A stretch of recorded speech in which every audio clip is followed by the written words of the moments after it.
வாழ்நாளெல்லாம் களி கூர்ந்து மகிழும்படி திருப்தியாக்கும் கிருபையினால் காலைதோறும் களி கூர்ந்து மகிழும்படி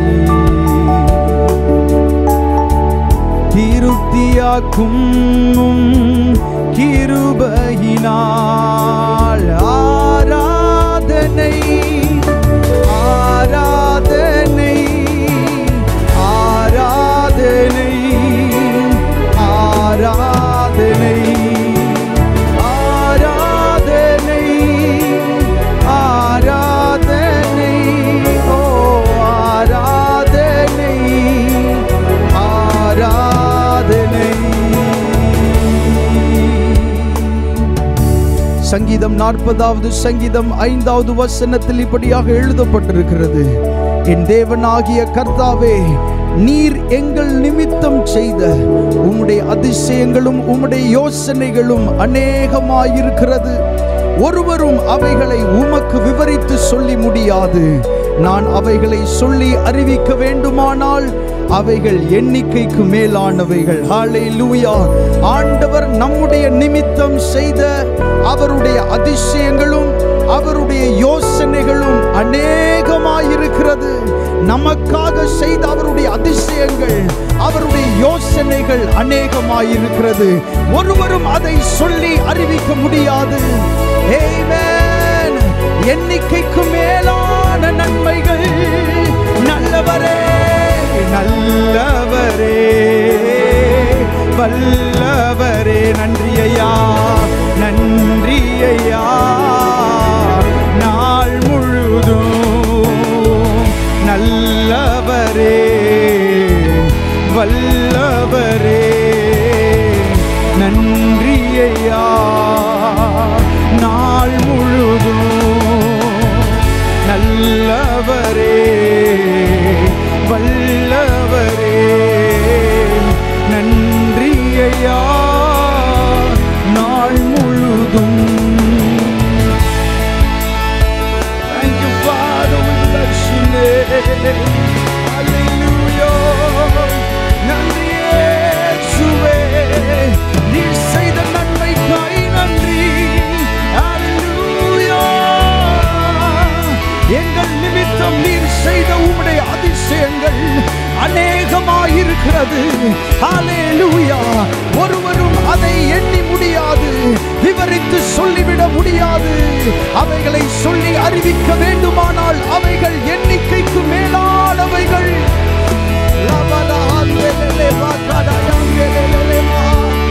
ஹல்லேலூயா.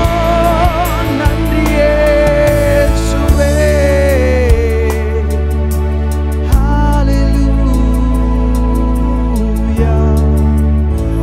நன்றி செலுத்துகிறோம். ஹல்லேலூயா. உம்முடைய பிரசன்னத்திற்காக நன்றி செலுத்துகிறோம். இந்த காலை நேரத்திலே நீர் எங்கள் நடுவில் இருக்கிறதற்காக நன்றி அப்பா. உம்மை நாங்கள் ஆராதிக்கிறோம், உம்மை நாங்கள் ஸ்தோத்தரிக்கிறோம் ஆண்டவரே. எங்களுடைய முழு இருதயத்தோடு உம்முடைய நாமத்தை நாங்கள் போற்றுகிறோம். இந்த நேரத்தில் உம்மை ஆராதிக்கிற இந்த வேளையிலே நீர் எங்கள் நடுவில் இறங்கி வந்திருக்கிறபடினால் உமக்கு நன்றி செலுத்துகிறோம் ஆண்டவரே. தொடர்ந்து பாடுகிற எல்லா பாடல்களையும் தேவன் ஆசீர்வதியும். எங்களோடு இடைப்படும் பெரிய காரியங்களை செய்யும். இயேசுவின் நாமத்தில் கேட்கிறோம் நல்ல பிதாவே. ஆமென் ஆமென். ஹல்லேலூயா. ஆமென். ஒரு சில பாடல்களை பாடி கர்த்தருடைய நாமத்தை மகிமைப்படுத்துவோம். நன்றி பலிகள் செலுத்திய நாங்கள் ஆலயம் கூடி வந்தோம்.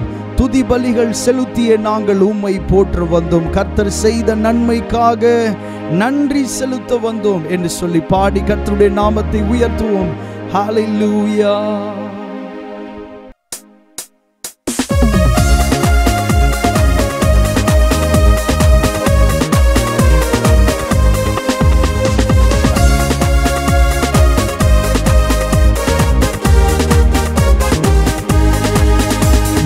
பலிகள் செலுத்திய நாங்கள் ஆலயம் கூடி வந்தோம்.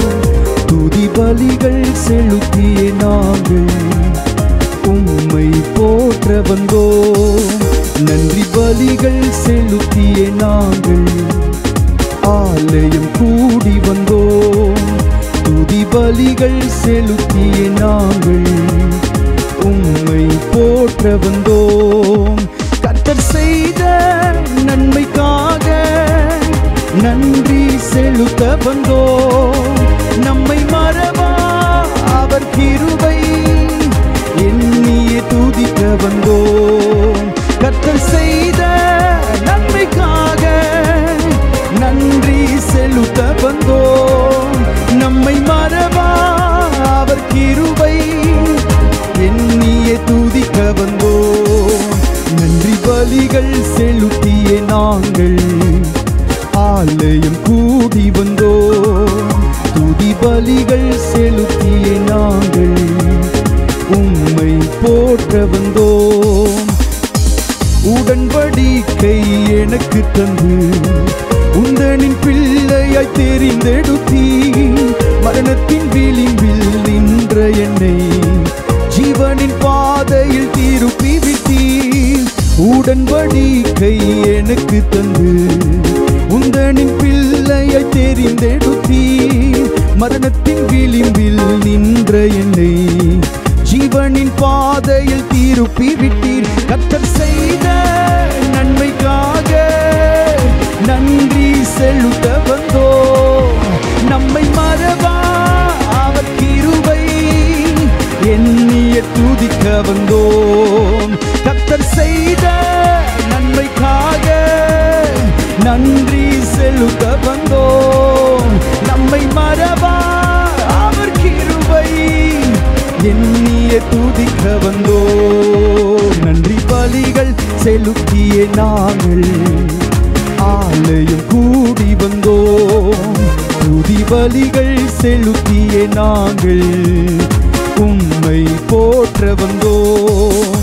நன்றி பலிகள் செலுத்திய நாங்கள் ஆலயம் கூடி வந்தோம். துதி பலிகள் செலுத்திய நாங்கள் உம்மை போற்ற வந்தோம். பாதைகள் என்னை சூழ்ந்த போது செட்டைகளாலே என்னை மறைத்தீ. பாதைகள் எல்லாம் காக்கும்படி தூதர்கள் அனுப்பி உதவி செய்தீர். பாதைகள் என்னை சூழ்ந்த போது செட்டைகளாலே என்னை மறைத்தீர். பாதைகள் எல்லாம் காக்கும்படி தூதர்கள் அனுப்பி உதவி செய்தீர். கர்த்தர் செய்த நன்மைக்காக நன்றி செலுத்த வந்தோம். நம்மை மறவா அவர் கிருபை எண்ணிய சத்தம் உயர்த்தி சொல்லுவோம். கர்த்தர் செய்த நன்மைக்காக நன்றி செலுத்த வந்தோம். நம்மை மறவா அவர் கிருபை எண்ணிய துதிக்க வந்தோம். கர்த்தர் செய்த நன்மைக்காக நன்றி செலுத்த வந்தோம். நம்மை மறவா அவர் கிருபை எண்ணிய துதிக்கவன். கர்த்தர் செய்த Hallelujah. Come on.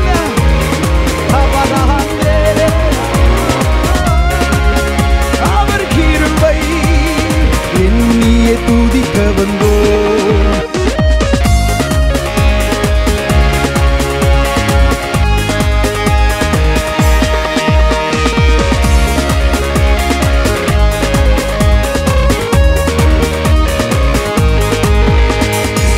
தேவைகள் நெருக்கி நின்ற போது அற்புதமாக பெருக வைத்தீர். கண்ணீரின் பாதையில் திகைத்த போது கண்மணியே என்று என்னை அழைத்தீர். தேவைகள் நெருக்கி நின்ற போது அற்புதமாக பெருக வைத்தீர். கண்ணீரின் பாதையில் திகைத்த போது கண்மணியே என்று என்னை அழைத்தீர். கர்த்தர் செய்த நன்மைக்காக நன்றி செலுத்த வந்தோம். நம்மை மறவா அவர் கிருபை எண்ணிய துதிக்க வந்தோம். கர்த்தர் செய்த நன்மைக்காக நன்றி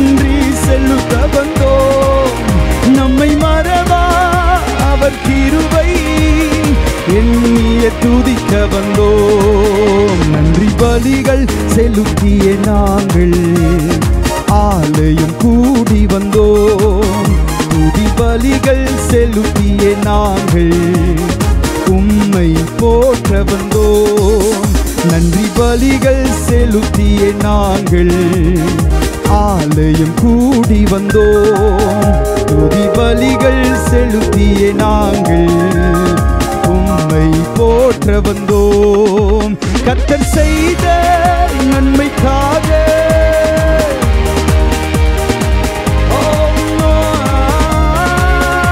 அவர் கிருபை எண்ணிய துதிக்க வந்தோம்.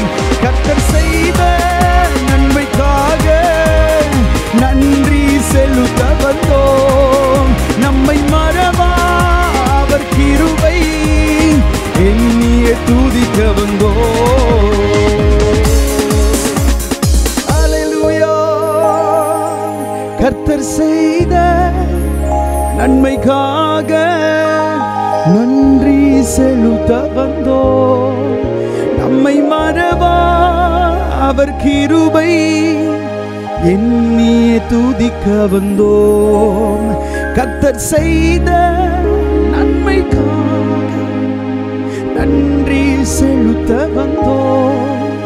நம்மை மறவா அவர் கிருபை எண்ணிய துதிக்க வந்தோம். சங்கீதங்களின் புஸ்தகம் 13வது சங்கீதம் 6வது வசனத்திலே இப்படியாக வாசிக்கிறோம். கர்த்தர் எனக்கு நன்மை செய்தபடியால் அவரை பாடுவேன். அல்லேலூயா. ஆண்டவர் நமக்கு நன்மை செய்திருக்கிறபடியால் நம்முடைய வாழ்க்கையில அவர் நமக்கு காண்பித்த இரக்கத்திற்காக கரங்கள் உயர்த்தி ஆண்டவருக்கு நன்றி செலுத்துவோம். அல்லேலூயா. தேவைகள் நெருக்கி நின்ற போது அற்புதமாக பெருக வைத்தீர். கண்ணீரின் பாதையில் தீகைத்த போது கண்மணியே என்று என்னை அழைத்தீர். தேவைகள் நெருக்கி நின்ற போது அற்புதமாக பெருக வைத்தீர். கண்ணீரின் பாதையில் தீகைத்த போது கண்மணியே என்று என்னை அழைத்தீர். கர்த்தர் செய்த நன்மைக்காக நன்றி செலுத்த வந்தோம். நம்மை மறவா அவர் கிருபை எண்ணிய துதிக்க வந்தோம். கர்த்தர் செய்த நன்மைக்காக நன்றி செலுத்த வந்தோம். நம்மை மறவா அவர் கிருபை எண்ணிய துதிக்க வந்தோம். அல்லேலூயா. ஆமென். கர்த்தருடைய நாமம் மகிமைப்படுவதாக. தொடர்ந்து ஒரு பாடலை பாடி ஆண்டவரை உயர்த்துவோம். எண்ணி எண்ணி துதி செய்வாய், எண்ணில் அடங்காத கிருபைகள் காய், இன்றும் தாங்கும் தம்புயமே இன்ப இயேசுவின் நாமமே. தெரிந்த பாடல் சேர்ந்து பாடி கர்த்தருடைய நாமத்தை மகிமைப்படுத்துவோம். ஹல்லேலூயா.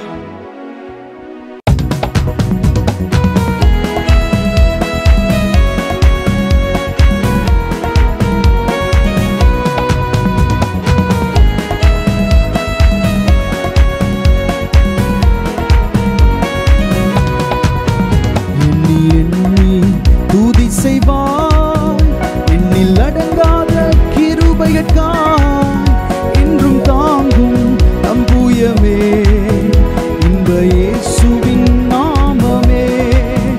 இன்றும் தாங்கும் தம்புயமே இன்ப இயேசுவின் நாமமே. எண்ணி எண்ணி துதி செய்வாய், உன்னை நோக்கும் எதிரியின் கண்ணின் முன்னே பதறாதே. உன்னை நோக்கும் எதிரியின் கண்ணின் முன்னே பதறாதே. கண்மணி போல் காக்கும் கரங்களில் உன்னை மூடி மறைத்தாரே. கண்மணி போல் காக்கும் கரங்களில் உன்னை மூடி மறைத்தாரே. எண்ணி எண்ணி துதி செய்வாய், எண்ணில் அடங்காத கிருபைகட்காய், என்றும் தாங்கும் தம்புயமே இன்ப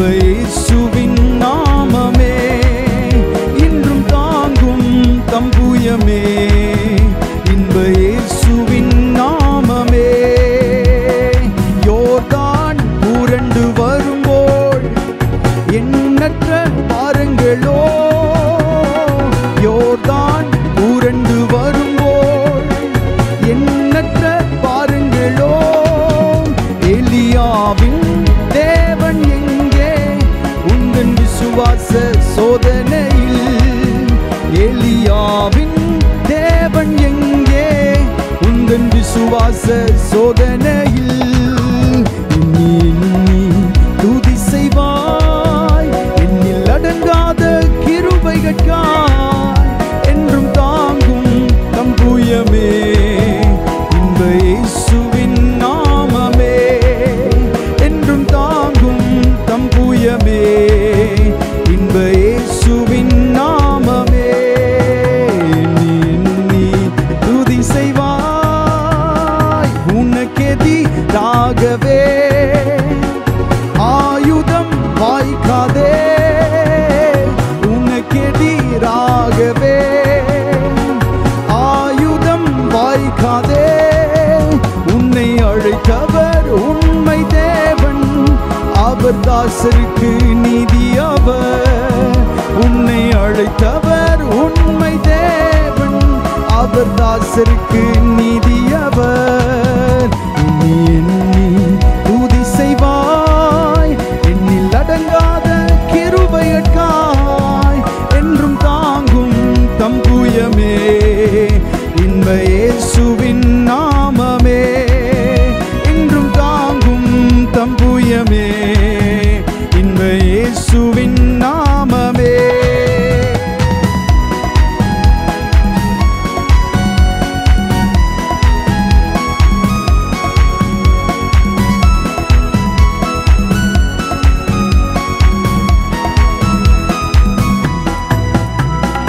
உன்னை நோக்கும் எதிரியின் கண்ணின் முன்னே பதறாதே. உன்னை நோக்கும் எதிரியின் கண்ணின் முன்னே பதறாதே. கண்மணி போல் காக்கும் கரங்களில் உன்னை மூடி மறைத்தாரே. கண்மணி போல் காக்கும் கரங்களில் உன்னை மூடி மறைத்தாரே. எண்ணி எண்ணி துதி செய்வாய். என்னில் அடங்காத கிருபைகட்காய் என்றும் தாங்கும் தம்புயமே இன்ப இயேசுவின் நாமமே. என்றும் தாங்கும் தம்புயமே இன்ப இயேசுவின் நாமமே. என்றும் தாங்கும் தம்புயமே இன்ப இயேசுவின் நாமமே.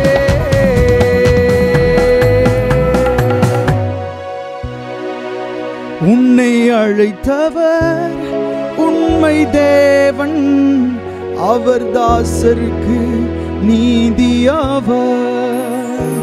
உன்னை அழைத்தவர் உண்மை தேவன், அவர் தாசருக்கு நீதி அவர். கண்மணி போல் காக்கும் கரங்களில் உன்னை மூடி மறைத்தாரே. கண்மணி போல் காக்கும் கரங்களில் உன்னை மூடி மறைத்தாரே. உனக்கெதிராகவே ஆயுதம் வாய்க்காதே. உனக்கெதிராகவே ஆயுதம் வாய்க்காதே. உன்னை அழைத்தவர் உண்மை தேவன், அவர் தாசருக்கு நீதி அவர்.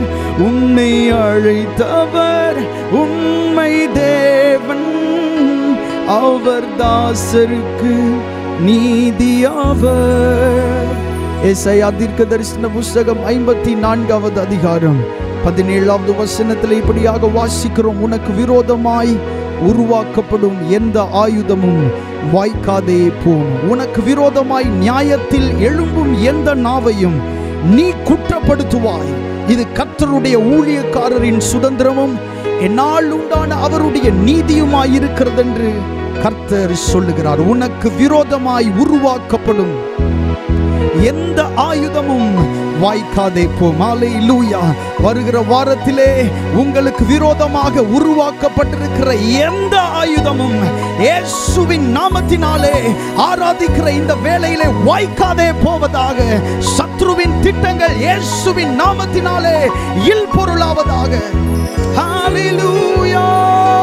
உன்னை அழைத்தவர் உண்மை தேவன், அவர் தாசருக்கு நீதியாவர். உன்னை அழைத்தவர் உண்மை தேவன், அவர் தாசருக்கு நீதியாவர். ஹல்லேலூயா. கரங்களை அசைத்து ஆண்டவருக்கு நன்றி செலுத்துவோம். ஹல்லேலூயா. நன்றி இயேசுவே. தொடர்ந்து ஒரு பாடலை பாடி கர்த்தருடைய நாமத்தை மகிமைப்படுத்துவோம். ஜீவ தண்ணீரே ஆவியானவரே, வற்றாத நதியாக வாரும் போதகரே, வாரும் ஐயா போதகரே, வற்றாத ஜீவ நதியாக. கணுக்கால் அளவு போதாதையா, முழங்கால் அளவு போதாதையா, நீந்தி நீந்தி மூழ்கணுமே, மிதந்து மிதந்து மகிழனுமே. சேர்ந்து பாடி கர்த்தருடைய நாமத்தை மகிமைப்படுத்துவோம். ஜீவ தண்ணீரே ஆவியானவரே. Come on.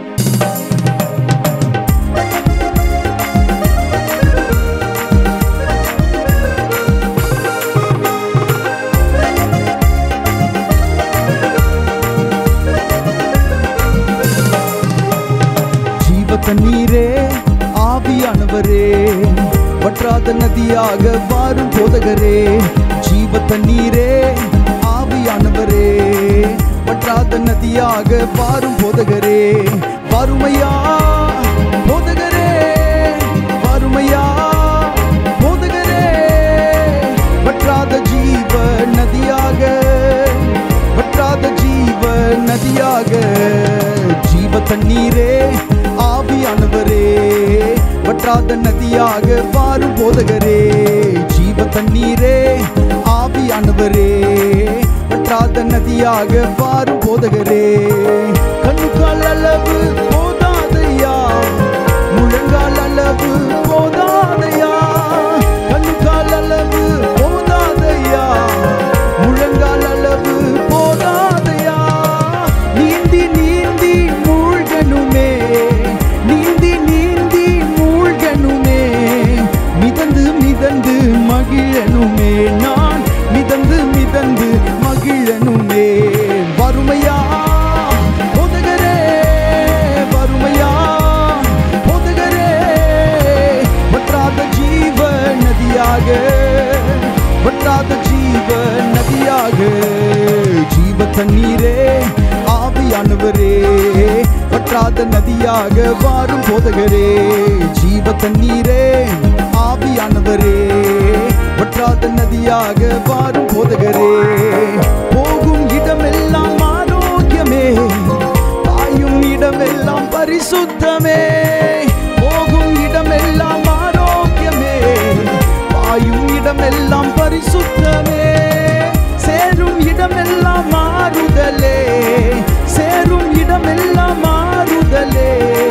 செல்லும் இடமெல்லாம் செழிப்புதானே, நான் செல்லும் இடமெல்லாம் செழிப்புதானே.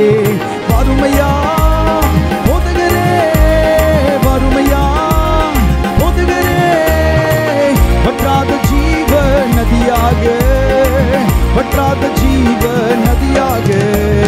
ஜீவ தண்ணீரே ஆவியானவரே, வற்றாத நதியாக வாரும் போதகரே.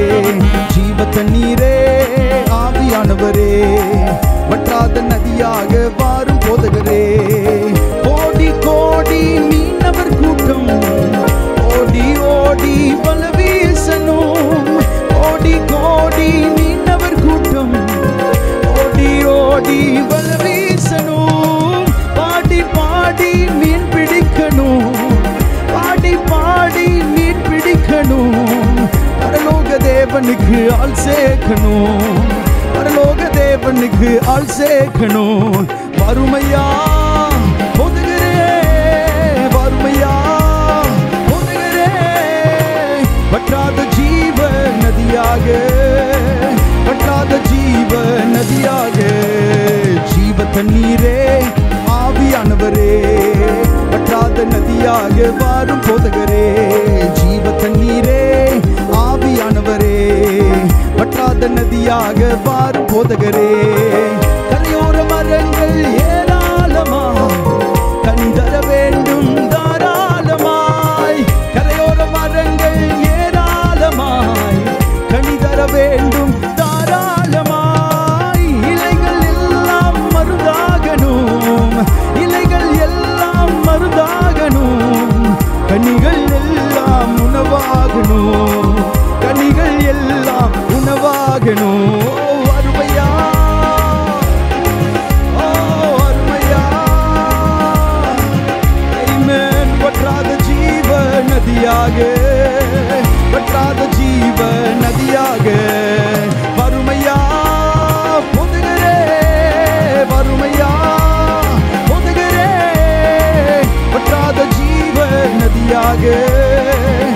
வற்றாத ஜீவ நதியாக, ஜீவ தண்ணீரே ஆவியானவரே, வற்றாத நதியாக வாரும் போதகரே, ஜீவ தண்ணீரே ஆவியானவரே, வற்றாத நதியாக.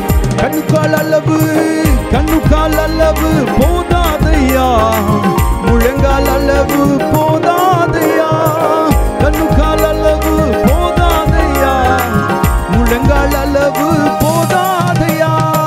நீந்தி நீந்தி மூழ்கணுமே, நீந்தி நீந்தி மூழ்கணுமே, மிதந்து மிதந்து மகிழனுமே நான்.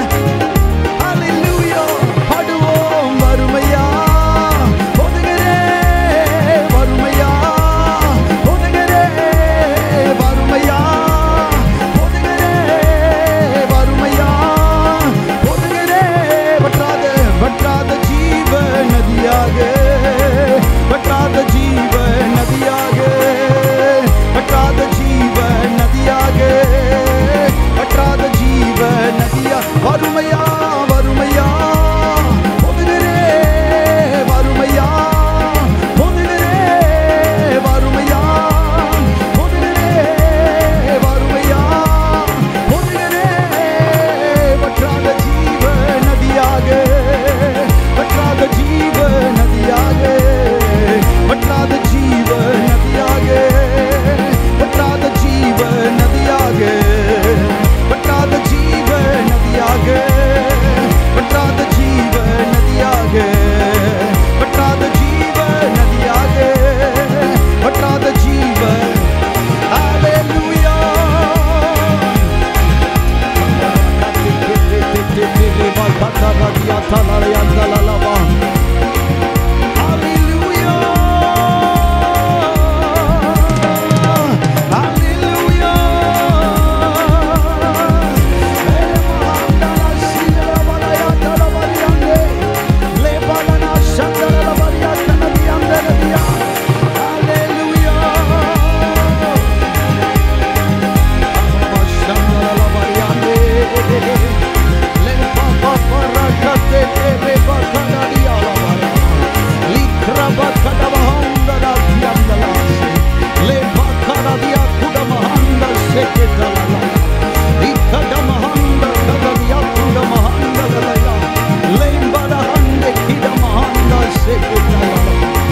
ஹல்லேலூயா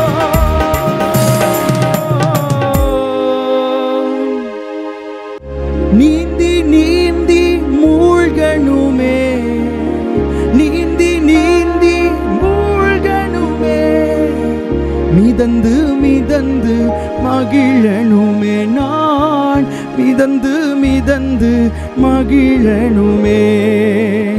இலைகள் எல்லாம் மருந்தாகணும், இலைகள் எல்லாம் மருந்தாகணும், கனிகள் எல்லாம் உணவாகணும், கனிகள் எல்லாம் உணவாகணும். கரங்களை உயர்த்தி ஆண்டவருக்கு நன்றி செலுத்துவோம். அல்லேலூயா. ஓ பரிசுத்த ஆவியானவரே, பரிசுத்த ஆவியானவர் ஏதோ காற்று அல்ல, அவர் ஆழ்தத்துவமானவர். ஆமென். பரிசுத்த ஆவியானவர் ஆழ்தத்துவமானவர். அவர் இந்த இடத்துல இறங்கி வந்திருக்கிறார். யாரெல்லாம் உண்மையாய் ஆண்டவரை நோக்கி கூப்பிட்டு கொண்டிருக்கிறீர்களோ, உங்களுடைய இருதயத்திற்குள்ளே கர்த்தர் செயல்பட்டு கொண்டிருக்கிறார். கண்களை மூடி வாய்களை திறந்த ஆண்டவருக்கு நன்றி செலுத்துவோம். அல்லேலூயா. பரிசுத்த ஆவியே நன்றி, பரிசுத்த ஆவியானவரே நன்றி இயேசுவே. ஓரனா சண்டலா லேமானா சேனா librana handala handena e pado sandala ye kata dalala si ibana kadana lembrana na sandena e kana na na na பரிசுத்த ஆவியே நன்றி இயேசுவே. யோவான் எழுதின சுவிசேஷம் 7ஆம் அதிகாரத்திலே 38வது வசனத்தில் இப்படியாக சொல்லப்பட்டிருக்கிறது. என்னிடத்தில் விசுவாசமாயிருக்கிறவன் எவனோ அவன் உள்ளத்திலிருந்து ஜீவ தண்ணீர் உள்ள நதிகள் ஓடும். ஹல்லேலூயா. ஜீவ தண்ணீர் உள்ள நதிகள், ஒரு நதி அல்ல, நதிகள் ஓடும் என்று ஆண்டவர் சொன்னார். அதே போல வேதத்திலே சொல்லப்பட்டிருக்கிறது, ஆட்டுக்குட்டியானவரே இவர்களை மேய்த்து இவர்களை ஜீவ தண்ணீர் உள்ள ஊற்றுகள் அண்டைக்கு நடத்துவார். கர்த்தர் நம்மை ஜீவ தண்ணீர் உள்ள ஊற்றுகள் அண்டைக்கு நடத்துகிறவர். கரங்களை உயர்த்தி அவருக்கு நன்றி செலுத்துவோம். அல்லேலூயா. ஜீவ நீரூற்று நீர்தானே, ஜீவ நீரூற்று நீர்தானே, உந்தன் மேல் தாகம் கொண்டே, உந்தன் மேல் தாகம் கொண்டே.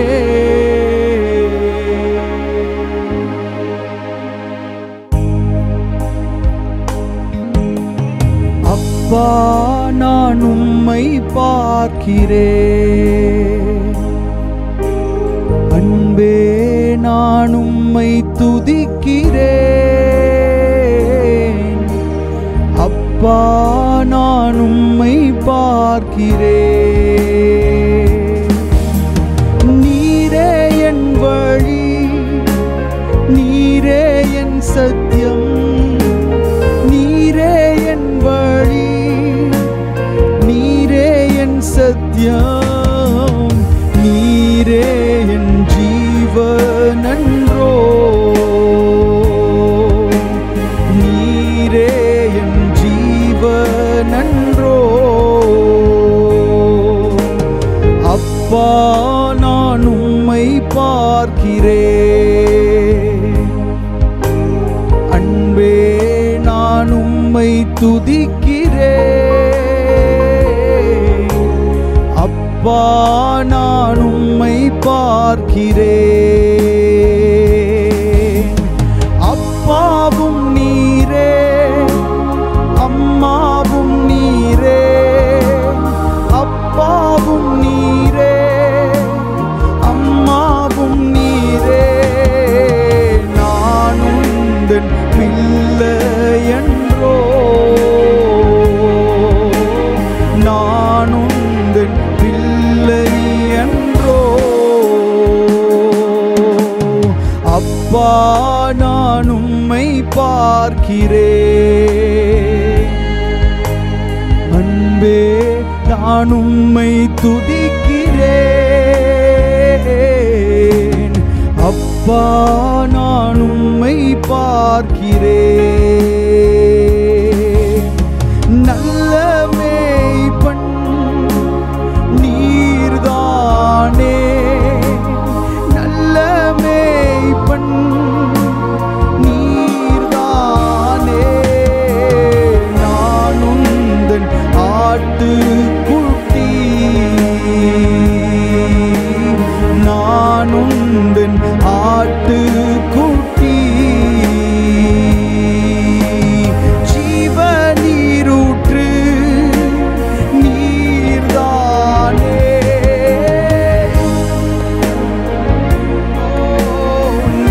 நீர்தானே. உந்தன் மேல் தாகம் கொண்டே, உந்தன் மேல் தாகம் கொண்டே. அப்பா நான் உம்மை பார்க்கிறேன், அன்பே நான் உம்மை துதிக்கிறேன். இயேசு அப்பா நான் உம்மை பார்க்கிறேன். பரிசுத்த ஆவியானவரே, தருமையான ஆராதனை வேளைக்காக உமக்கு நாங்கள் நன்றி செலுத்துகிறோம். நீர் எங்கள் நடுவிலே இடைப்பட்டு கொண்டிருக்கிறபடினால் உமக்கு நன்றி. உம்முடைய பிரசன்னத்தை நாங்கள் உணரும்படி ஆண்டவரே, நீர் எங்களுக்கு பாராட்டின உம்முடைய கிருபைக்காக, அனுக்கிரகத்திற்காக நன்றி செலுத்துகிறோம். இந்த அருமையான நேரத்திலே மீதியான இந்த ஆராதனையின் ஒவ்வொரு பகுதிகளையும் தேவன் நீர் ஆசீர்வதிக்க வேண்டுமாய் நாங்கள் ஜெபிக்கிறோம் ஆண்டவரே. தொடர்ந்து உம்முடைய பிரசன்னத்திலே நாங்கள் அமர்ந்து கேட்கவிருக்கிற ஒவ்வொரு வார்த்தைகளையும் வேத வசனங்களையும் தேவன் எங்களுக்கு ஆசீர்வதித்து தருவீராக என்று சொல்லி நாங்கள் ஜெபிக்கிறோம். இயேசுவின் நாமத்தில் கேட்கிறோம் நல்ல பிதாவே, ஆமென், ஆமென். வாசிக்கும்படியாய் தெரிந்து கொண்ட சங்கீத பகுதி 5வது சங்கீதம். நாம் வாசிக்கலாம். கர்த்தாவே, என் வார்த்தைகளுக்கு செவி கொடும், என் தியானத்தை கவனியும். நான் உம்மிடத்தில் விண்ணப்பம் பண்ணுவேன். என் ராஜாவே, என் தேவனே, என் வேண்டுதலின் சத்தத்தை கேட்டருளும். கர்த்தாவே, காலையிலே என் சத்தத்தை கேட்டருளுவீர். காலையிலே உமக்கு நேரே வந்து ஆயத்தமாகி காத்திருப்பேன். நீர் துன்மார்க்கத்தில் பிரியப்படுகிற தேவன் அல்ல. தீமை உம்மிடத்தில் சேர்வதில்லை.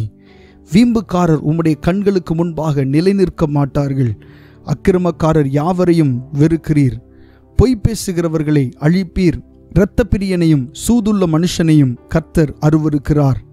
நானோ உமது மிகுந்த கிருபையினாலே உமது ஆலயத்துக்குள் பிரவேசித்து உமது பரிசுத்த சந்நிதிக்கு நேரே பயபக்தியுடன் பணிந்து கொள்ளுவேன். கர்த்தாவே, என் சத்துருக்களின் நிமித்தம் என்னை உம்முடைய நீதியிலே நடத்தி எனக்கு முன்பாக உம்முடைய வழியை செவ்வைப்படுத்தும். அவர்கள் வாயில் உண்மையில்லை, அவர்கள் உள்ளம் கேடுபாடுள்ளது. அவர்கள் தொண்டை திறக்கப்பட்ட பிரேத குழி. தங்கள் நாவினால் இச்சகம் பேசுகிறார்கள். தேவனே, அவர்களை குற்றவாளிகளாக தீரும்.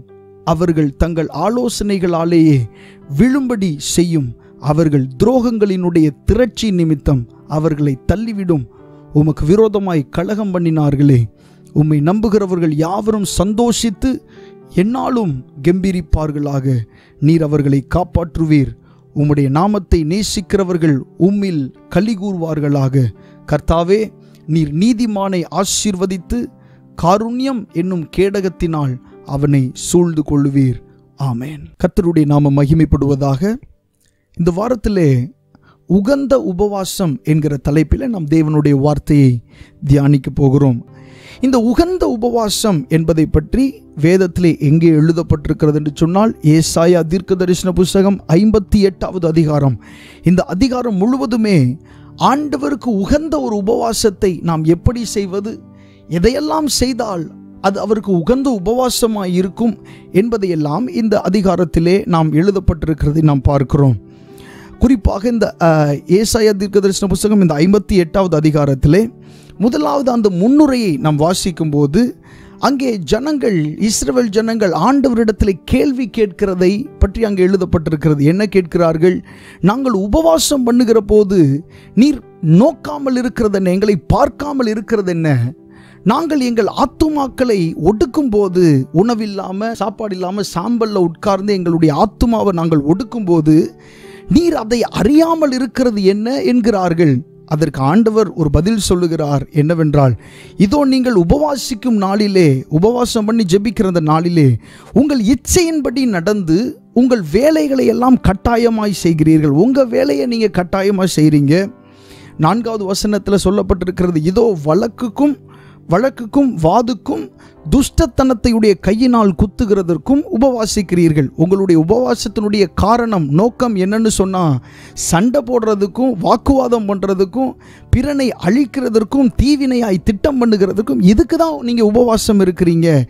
நீங்கள் உங்கள் கூக்குரலை உயரத்தில் கேட்க பண்ணும்படியாய் இந்த நாளில் உபவாசம் பண்ணுகிறது போல் நீங்கள் உபவாசம் பண்ணாதீங்க அப்படின்னு ஆண்டவர் சொல்லுகிறார்.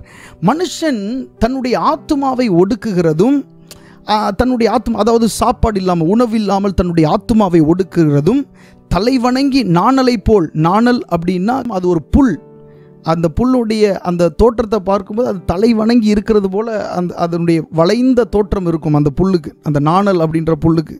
அதை ஆண்டவர் சொல்கிறாரு, தலை வணங்கி நாணலை போல் ரெட்டிலும் சாம்பலிலும் படுத்து கொள்ளுகிறதும் எனக்கு பிரியமான உபவாச நாளாக இருக்குமோ?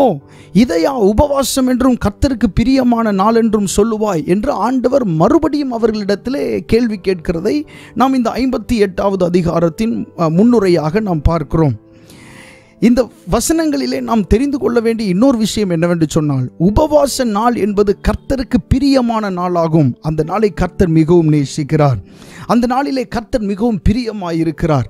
ஆனால் ஆண்டவர் நமக்கு சொல்லுகிறபடி உபவாசம் செய்து ஜெபிக்கும் போது ஆண்டவர் அந்த நாளை பிரியமுள்ள நாளாய் அதை அவர் பார்க்கிறார்.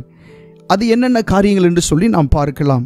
வாசிக்கலாம். ஏசாயா தீர்க்க தரிசன புஸ்தகம் 58வது அதிகாரம் 6வது வசனமும் 7வது வசனமும் நாம் வாசிக்கலாம். ஏசாயா தீர்க்க தரிசன புஸ்தகம் 58வது அதிகாரம் 6வது வசனம் 7வது வசனத்தை நாம் வாசிக்கலாம். அக்கிரமத்தின் கட்டுகளை அவிழ்க்கிறதும் நுகத்தடியின் பிணையல்களை நெகிழ்கிறதும் நெருக்கப்பட்டிருக்கிறவர்களை விடுதலையாக்கி விடுகிறதும் சகல நுகத்தடிகளையும் உடைத்து போடுகிறதும் பசியுள்ளவனுக்கு உன் ஆகாரத்தை பகிர்ந்து கொடுக்கிறதும் துரத்துண்ட சிறுமையானவர்களை வீட்டிலே சேர்த்து கொள்ளுகிறதும் வஸ்திரமில்லாதவனை கண்டால் அவனுக்கு வஸ்திரம் கொடுக்கிறதும் உன் மாம்சமானவனுக்கு உன்னை ஒழிக்காமலும் இருக்கிறதும் அல்லவோ எனக்கு உகந்த உபவாசம். பாருங்க, இந்த இடத்துல 8 காரியங்கள் சொல்லப்பட்டிருக்கிறது. அக்கிரமத்தின் கட்டுகள் அவிழ்க்கப்பட வேண்டும், நுகத்தடியின் பிணையல்கள் நெகிழப்பட வேண்டும், நெருக்கப்பட்டவர்களை விடுதலையாக்கிவிட வேண்டும், சகல நுகத்தடிகளையும் உடைத்து போட வேண்டும், பசியுள்ளவனுக்கு உன் ஆகாரத்தை பகிர்ந்து கொடுக்க வேண்டும், துரத்துண்ட சிறுமையானவர்களை வீட்டிலே சேர்த்து கொள்ள வேண்டும், வஸ்திரம் இல்லாதவனை கண்டால் அவனுக்கு வஸ்திரம் கொடுக்க வேண்டும், உன் மாம்சமானவனுக்கு உன்னை ஒழிக்காமல் இருக்க வேண்டும். ஆக 8 விஷயங்கள் செய்யப்பட வேண்டியது இருக்கிறது. இந்த 8 விஷயத்தை செய்தாதான் அது ஆண்டவருக்கு முன்பாக உகந்த ஏற்ற உபவாசமாயிருக்கிறது. ஹல்லேலூயா, ஆமென். இந்த உகந்த உபவாசம் என்று சொல்லப்படுகிற இந்த ஜெபங்கள் உங்களுக்காக செய்யப்படுகிறது அல்ல, உங்களுக்காக செய்யப்படுகிற ஒரு ஜெபமும் அல்ல. இந்த ஜெபம் நீங்கள் பிறருக்காக செய்கிற ஜெபமாகும். ஹல்லேலூயா. நிறைய நேரங்களில் நாம் நமக்காகவே ஜெபிக்கிறது இல்லை. ஆனால் இந்த இடத்துல ஆண்டவர் சொல்லுகிற காரியங்களை பார்க்கும்போது நாம் பிறருக்காக ஜெபிக்க வேண்டியதை ஆண்டவர் முக்கியப்படுத்துகிறதை இந்த இடத்துல நாம் என்ன செய்கிறோம், பார்க்கிறோம். ஜெபம் என்பது நம்மை நாமே ஆண்டவருக்கு முன்பாக தாழ்த்துகிறதாகும். ஆமென். தாழ்மை உள்ளவர்கள் தான் ஜெபிக்க முடியும், பெருமை உள்ளவர்களால் ஜெபிக்க முடியாது. தாழ்மை உள்ளவர்களிடத்தில் தான் ஜெபம் என்ன செய்யும், ஊற்றாய் அவர்களிடத்திலிருந்து வெளியே வரும். ஆமென். இந்த உகந்த உபவாசம் என்று சொல்லப்படுகிற இந்த ஜெபங்கள் நமக்காக அல்லது உங்களுக்காக செய்யப்படுகிறதல்ல, நீங்கள் பிறருக்காக செய்யப்படுவதாகும். வேதத்தில் வாசிக்கிறோம், யோபு தன் சிநேகிதர்களுக்காக வேண்டிக் கொண்ட போது கர்த்தர் அவனுடைய சிறையிருப்பை என்ன செய்தாராம், மாற்றினார். நீங்க பிறருக்காக ஜெபிக்கும் போது, நீங்க பிறருக்காக பாரப்படும் போது, நீங்கள் பிறருக்காக ஆண்டவருடைய சமூகத்திலே முழங்காலில் நின்று ஜெபிக்கும் போது ஆண்டவர் உங்களுடைய சிறையிருப்புகளை, உங்களுடைய பிரச்சனைகளை, உங்களுடைய கடன்களை, உங்களுடைய வியாதிகளை மாற்றுகிறதற்கு ஆண்டவர் உண்மையுள்ளவராயிருக்கிறார். ஹல்லேலூயா. ஸோ இப்பொழுது நாம் வாசித்த இந்த 8 காரியங்களை நாம் தியானிக்க போகிறோம். அதற்கு முன்பாக நாம் ஒரு விஷயத்தை நாம் அறிந்து கொள்ள வேண்டும். பொதுவாக வேத வசனங்களை 2 வகையிலே நாம் வியாக்கியானம் செய்யலாம். 2 வகையிலே. 1 பொதுவான வியாக்கியானம், 2 ஆவிக்குரிய வியாக்கியானம். பொதுவான விளக்கம் என்று கூட சொல்லலாம். பொதுவான விளக்கம் அல்லது வியாக்கியானம். 2வது ஆவிக்குரிய வியாக்கியானம். இந்த 2 விஷயங்களிலே வேத புஸ்தகத்தின் உள்ள வசனங்களை நாம் விளக்கி சொல்லலாம். இப்பொழுது இந்த வசனங்களை ஆவிக்குரிய விளக்கத்தோடு நாம் அறிந்து கொள்ள போகிறோம். இந்த 8 காரியங்களை. முதலாவது என்ன காரியம்? அக்கிரமத்தின் கட்டுகளை அவிழ்க்க வேண்டும். அது என்ன அக்கிரமத்தின் கட்டுகளை அவிழ்க்கிறது? அதாவது தீய வழியில் நடக்கும்படி பிசாசானவனால் கட்டப்பட்ட நிலையில் இருக்கிற ஜனங்களுக்காக நாம் ஜெபிக்க வேண்டும். திரும்பவும் சொல்றேன், அக்கிரமத்தின் கட்டுகளை அவிழ்த்தல் என்பது தீய வழியில் நடக்கும்படி பிசாசானவனால் கட்டப்பட்ட நிலையில் இருக்கிறவர்களுடைய கட்டுகள் அவிழ்க்கப்படும்படி நாம் ஜெபிப்பதாகும். ஹல்லேலூயா. தேவனால் முன்குறிக்கப்பட்டவர்கள் இன்னும் அக்கிரமத்தின் கட்டுகளினாலே கட்டப்பட்டிருக்கிறார்கள். தேவனால் தெரிந்து கொள்ளப்பட்டவர்கள் இன்னும் அக்கிரமத்தின் கட்டுகளினாலே கட்டப்பட்ட நிலையில் தான் அவருடைய வாழ்க்கை போய்கொண்டிருக்கிறது. அவர்களுடைய கட்டுகள் அவிழ்க்கப்படும்படி நாம் ஜெபிக்க வேண்டும். ஹல்லேலூயா. நிறைய நேரத்தில் இந்த அக்கிரமத்தின் கட்டுகள் பாருங்க, ரட்சிக்கப்பட்டவர்கள் மேலேயும் இந்த அக்கிரமத்தின் கட்டுகள் இருக்கிறத பார்க்கிறோம். அவர்கள் சரியாக தேவனை அறிந்து கொள்ளாததினாலே அந்த கட்டுகள் அவர்கள் மேலே இருக்கிறதை பார்க்கிறோம். அந்த அக்கிரமத்தின் கட்டுகள் அவர்கள் மேலிருந்து அவிழ்க்கப்படும்படி நாம் ஜெபிக்க வேண்டும். ஹல்லேலூயா. இதை சொல்லும்போது உங்களுக்கு தோணலாம், என்னுடைய வாழ்க்கையிலே அந்த அக்கிரமத்தின் கட்டுகள் இருக்கிறது போன்று இருக்கிறதே என்று சொல்லி நீங்கள் நினைக்கலாம். பிரியமானவர்களே, நீங்க ஜெபிக்க ஆரம்பிங்க. அவங்களுக்கு ஆண்டவர் விடுதலை தர்றாரோ இல்லையோ, உங்களுக்கு நிச்சயமாக ஆண்டவர் விடுதலை தருவார். ஹல்லேலூயா. ஆமென். நிறைய நேரத்தில் நாம் சிலர் ரட்சிக்கப்படும்படி ஜெபித்து கொண்டிருப்போம். ஆனால் அவர்கள் இன்னும் ரட்சிக்கப்பட்ட ஒரு நிலையில் அவர்கள் வரவே இல்லை. ஏன் என்று சொன்னால், தீய வழியிலே நடக்கும்படி பிசாசானவனால் அவர்கள் கட்டப்பட்ட நிலையில் இருக்கிறார்கள். ஆமென். தேவனுக்கு விரோதமான வழியிலே, தேவனுக்கு பிரியமில்லாத வழியிலே நடக்கும்படி பிசாசானவனால் கட்டப்பட்ட, ஆமென், அக்கிரமத்தின் கட்டுகளால் கட்டப்பட்ட ஒரு நிலையிலே அவர்கள் இருக்கிறார்கள். அக்கிரமத்தின் கட்டுகள் அவர்கள் மேல் இருக்கிறதினால் தான் அவர்களால் ரட்சிக்கப்பட முடியாத ஒரு நிலையில் இருக்கிறார்கள். ரட்சிக்கப்பட வேண்டும் என்கிற எண்ணம் அவர்களுக்குள் இருக்கிறது. ஆனால் இந்த அக்கிரமத்தின் கட்டுகள் அவர்கள் மேல் செயல்படுகிறதினாலே அவர்களால் ரட்சிக்கப்பட முடியவில்லை.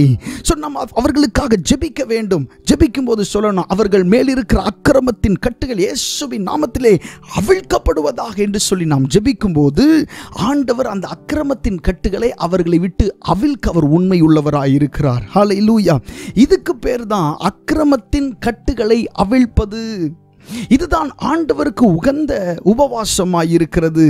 இப்படி உபவாசம் இருந்து இதற்காக யாராவது ஜெபிச்சாங்கன்னா ஆண்டவர் அவங்களுடைய ஜெபங்களை மிகவும் கவனமாக அவர் கேட்கிறவராயிருக்கிறார். ஹல்லேலூயா. ஆமென். வாசிக்கலாம் நீதிமொழிகள் 24 அதிகாரம் 11-12 வசனம். நீதிமொழிகள் 24 அதிகாரம் 11-12 வசனங்களை வாசிக்கலாம். மரணத்துக்கு ஒப்பிக்கப்பட்டவர்களையும் கொலையுண்ண போகிறவர்களையும் விடுவிக்க கூடுமானால் விடுவி. அதை அறியோம் என்பாயாகில் இருதயங்களை சோதிக்கிறவர் அறியாரோ? உன் ஆத்துமாவை காக்கிறவர் கவனியாரோ? அவர் மனுஷருக்கு அவனவன் கிரியைக்கு தக்கதாக பலன் அளியாரோ என்பதாய் எழுதப்பட்டிருக்கு. இங்கே பாருங்க, மரணத்துக்கு ஒப்பிக்கப்பட்டவர்களையும் கொலையுண்ண போகிறவர்களையும் விடுவிக்க கூடுமானால் விடுவி என்று சொல்லி ஆண்டவர் சொல்லி இருக்கிறார். அதை அறியோம், அதை பற்றி எனக்கு தெரியாது என்று நாம் சொல்லவே ஆண்டவரிடத்திலே முடியாது. அவர்கள் மேல் இருக்கிற அக்கிரமத்தின் கட்டுகள் அவிழ்க்கப்படும்படி நாம் ஜெபிக்கிறவர்களாய் இருக்க வேண்டும். கர்த்தர் நம்மை ஆசீர்வதிப்பாராக. இரண்டாவது என்னவென்று சொன்னால், அந்த வசனத்திலே சொல்லப்பட்டிருக்கிறது, இரண்டாவது என்னன்னா, நுகத்தடியின் பிணையல்கள். இரண்டாவது என்ன? நுகத்தடியின் பிணையல்கள். நுகத்தடியின் பிணையல்களை நெகிழ்தல் என்று சொல்லி எழுதப்பட்டிருக்கிறது. நுகத்தடியின் பிணையல்களை நெகிழ்தல் அப்படின்னா என்ன? நுகத்தடியின் பிணையல்களை நெகிழ்தல் அப்படின்னா என்ன? அதாவது தேவ பிள்ளைகளாகும்படி தெரிந்து கொள்ளப்பட்டவர்கள் மேல் காணப்படுகிற அடிமைத்தனத்தின் கட்டுகள் ஜெபத்தினால் தளர்த்துவது, ஜெபத்தினால் கலற்றி எடுப்பது, அதுதான் நுகத்தடியின் பிணையல்களை நெகிழ்தல். மறுபடி சொல்றேன், நுகத்தடியின் பிணையல்களை நெகிழ்கிறது என்றால் தேவ பிள்ளைகள் ஆகும்படி தெரிந்து கொள்ளப்பட்டவர்கள் மேல் காணப்படும் அடிமைத்தனத்தின் கட்டுகளை ஜெபத்தினால் தளர்த்துதல் அல்லது கலற்றி எடுத்தல், அதுதான் நுகத்தடியின் பிணையல்களை நெகிழ்வதாகும். இப்போ நுகத்தடி அப்படின்னா என்ன அப்படின்னு சொன்னா, மாடுகள் இருக்கிறதல்லவா, 2 மாடுகள். அந்த 2 மாடுகளுக்கு மேலே அல்லது ஒரு மாடுனாலும் அதுக்கு மேலே ஒரு மரத்தாலான ஒரு கட்டையை, நீளமான ஒரு கட்டையை வைப்பார்கள். கட்டையை வைத்து ஒரு பெரிய ஒரு வண்டியை இழுக்கும்படி செய்வார்கள். அந்த கட்டையை அந்த மாடுடைய கழுத்தோடு சேர்ந்து கட்டி வைத்திருப்பார்கள். அந்த மாடு எவ்விதத்தில் ஆனாலும் அந்த கட்டை விட்டு அதனால் வெளியே வரவே முடியாது. ஒரு மனிதன் தானாக போய் அதை எடுத்து விடாவிட்டால் அந்த நுகத்தை விட்டு, அந்த கட்டுகளை விட்டு அந்த மிருகத்தினால் வெளியே வர முடியாது. அதுபோல பிசாசானவன் அநேகர் மேல் இப்படிப்பட்ட நுகத்தடிகளை என்ன செய்திருக்கிறான்? வைத்திருக்கிறான். அவர்கள் வெளியே வர வேண்டும் என்று நினைக்கிறார்கள், அவர்களால் வர முடியவில்லை. அவர்கள் அந்த கட்டுகளிலிருந்து விலகி ஓட வேண்டும் என்று நினைக்கிறார்கள், ஆனால் அந்த கட்டுகள் அவர்களை விடவே மாட்டேன் என்கிறது. ஆனால் தேவ பிள்ளைகளாகி நம்மை பார்த்து ஆண்டவர் சொல்லுகிறார், அப்படிப்பட்ட பிள்ளைகள் மேல் காணப்படுகிற தேவ பிள்ளைகளாகும்படி தெரிந்து கொள்ளப்பட்டவர்கள் மேல் காணப்படுகிற அடிமைத்தனத்தின் கட்டுகளை நீ ஜெபத்தினால் தளர்த்த வேண்டும், ஜெபத்தினால் அவைகளை நீ கலற்ற வேண்டும் என்று ஆண்டவர் நமக்கு சொல்லுகிறார். ஹல்லேலூயா. அவர்கள் இயேசுவை ஏற்றுக்கொள்ள ஆயத்தம், ஆனால் அவர்கள் மேல் பிசாசானவன் வைத்திருக்கிற அந்த அடிமைத்தனத்தின் கட்டுகள் இருக்கு பாருங்க, அவங்களால ரட்சிக்கப்படவே முடியாத அளவிலே அந்த கட்டுகள் அவருடைய வாழ்க்கையிலே அவர்களை அழுத்தி கொண்டிருக்கிறது. இந்த கட்டுகளோடு அவர்கள் கடைசி வரைக்கும் இருப்பார்களே, ஆனால் அவர்கள் இயேசுவை ஏற்றுக்கொள்ள முடியாது, அவர்கள் பரலோக ராஜ்யத்திற்கு வரவே முடியாது, அவர்கள் தேவனை அறிந்து கொள்ளவே முடியாது. கடைசி வரைக்கும் அந்த போராட்டங்களை பார்த்து தான் அவர்கள் தங்களுடைய வாழ்வை முடித்துக் கொள்வார்கள். இயேசு கிறிஸ்து இந்த பூமியில் வரும்போது பாருங்க, பிசாசுகளை துரத்தினார், குருட்டு கண்களை அவர் திறந்தார், ஆமென், முட்டமான கால்களை அவர் நடக்க பண்ணினார், செவிடர்களுடைய காதுகளை கர்த்தர் திறந்தார், சரீரத்திலே வித்தியாசமான நோயுள்ள அநேகரை ஆண்டவர் சுகமாக்கினார்.